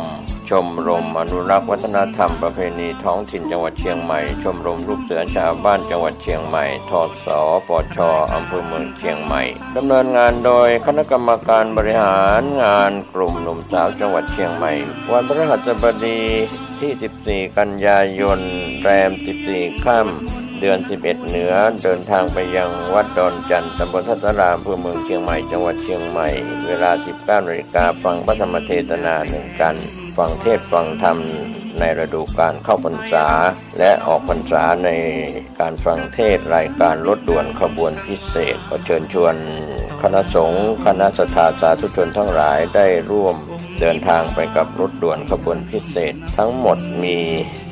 13 ขบวนด้วยกันนะครับก็เป็นส่วนหนึ่งของการประชาสัมพันธ์เชิญท่านฟังเทศรายการรถด่วนขบวนพิเศษฤดูกาลเข้าพรรษาซึ่งมีการจัดโดยคณะสงฆ์จังหวัดเชียงใหม่องค์กรเครือข่ายชาวพุทธจังหวัดเชียงใหม่ดำเนินงานโดยคณะกรรมการบริหารงานกลุ่มหนุ่มสาวจังหวัดเชียงใหม่ก็เป็นข่าวสารเพื่อการประชาสัมพันธ์รถด่วนขบวนพิเศษประจำปี 2566 นี้อีกคราเสียงรถด่วนขบวน ข่าวสารเพื่อการประชาสัมพันธ์ก็มีความสนใจที่จะจัดทำหนังสือชุดความรู้เรื่องพระพรหมมงคลฝ่ายวิปัสสนาทองสิริมังคโรศาสนบุคคลคุณภาพกับการเผยแผ่พระพุทธศาสนาก็จะมีการจัดพิมพ์ 2,500 เล่มภาษาไทย 2,000 เล่มภาษาอังกฤษ 500 เล่มท่านที่สนใจร่วมบุญบริจาคได้ที่บัญชีธนาคารกรุงไทยเลขที่บัญชี 5111714-383 ชื่อบัญชีพระครูภาวนาโสภิตบุญญาวิสิทธิ์เมืองวงติดต่อสอบถามได้ที่พระครูภาวนาโสภิตฝ่ายวิปัสสนาด็อกเตอร์เจ้าอาวาสวัดบ้านเหล่าพระเจ้าตาเขียวอำเภอป่าสังโทร 0969521159 ได้ทุกวัน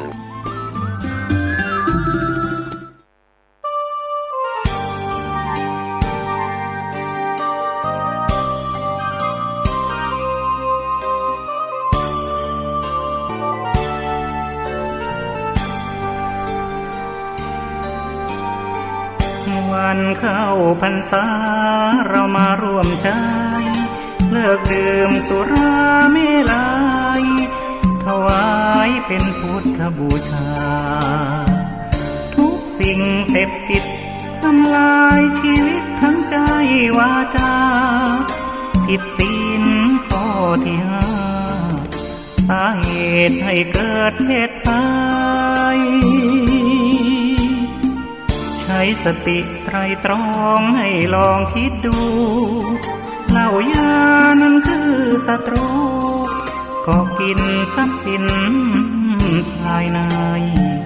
ทำร้ายครอบครัวไร้ความสุขลูกเมียทุกใจเงินทองที่หามาได้สลายไปกับน้ำเมาตั้งจิตอธิษฐานสาบานไว้ว่าวันเข้าพรรษาเลิกราแล้วเล่าเข้าวัดทำบุญกันเถิดพวกเราให้พระขัดเกลากิเลสเบาบางหลวงพ่อเจ้าคุณท่านคอยห่วงใยอยากเห็นครอบครัวสดใสปลอดภัยในทุกทางเลิกเมาแล้วขับไม่ถูกจับปรับให้เสียสตางค์อย่าปล่อยตัวเข้าเกี่ยวว่างเสริมสร้างชีวิตครอบครัว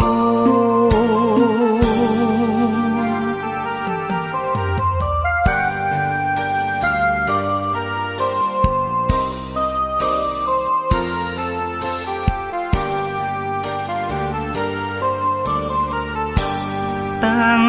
จิตอธิษฐานสาบานไว้ว่าวันเข้าพรรษาเลิกราแล้วเล่าเข้าวัดทำบุญกันเถิดพวกเราให้พระขัดเกลากิเลสเบาบางหลวงพ่อเจ้าคุณท่านคอยห่วงใยอยากเห็นครอบครัวสดใสปลอดภัยในทุกทางเลิกเมาแล้วขับไม่ถูกจับปรับให้เสียสตางค์อย่าปล่อยตัวเข้าเกี่ยวว่างเสริมสร้างชีวิตครอบครัว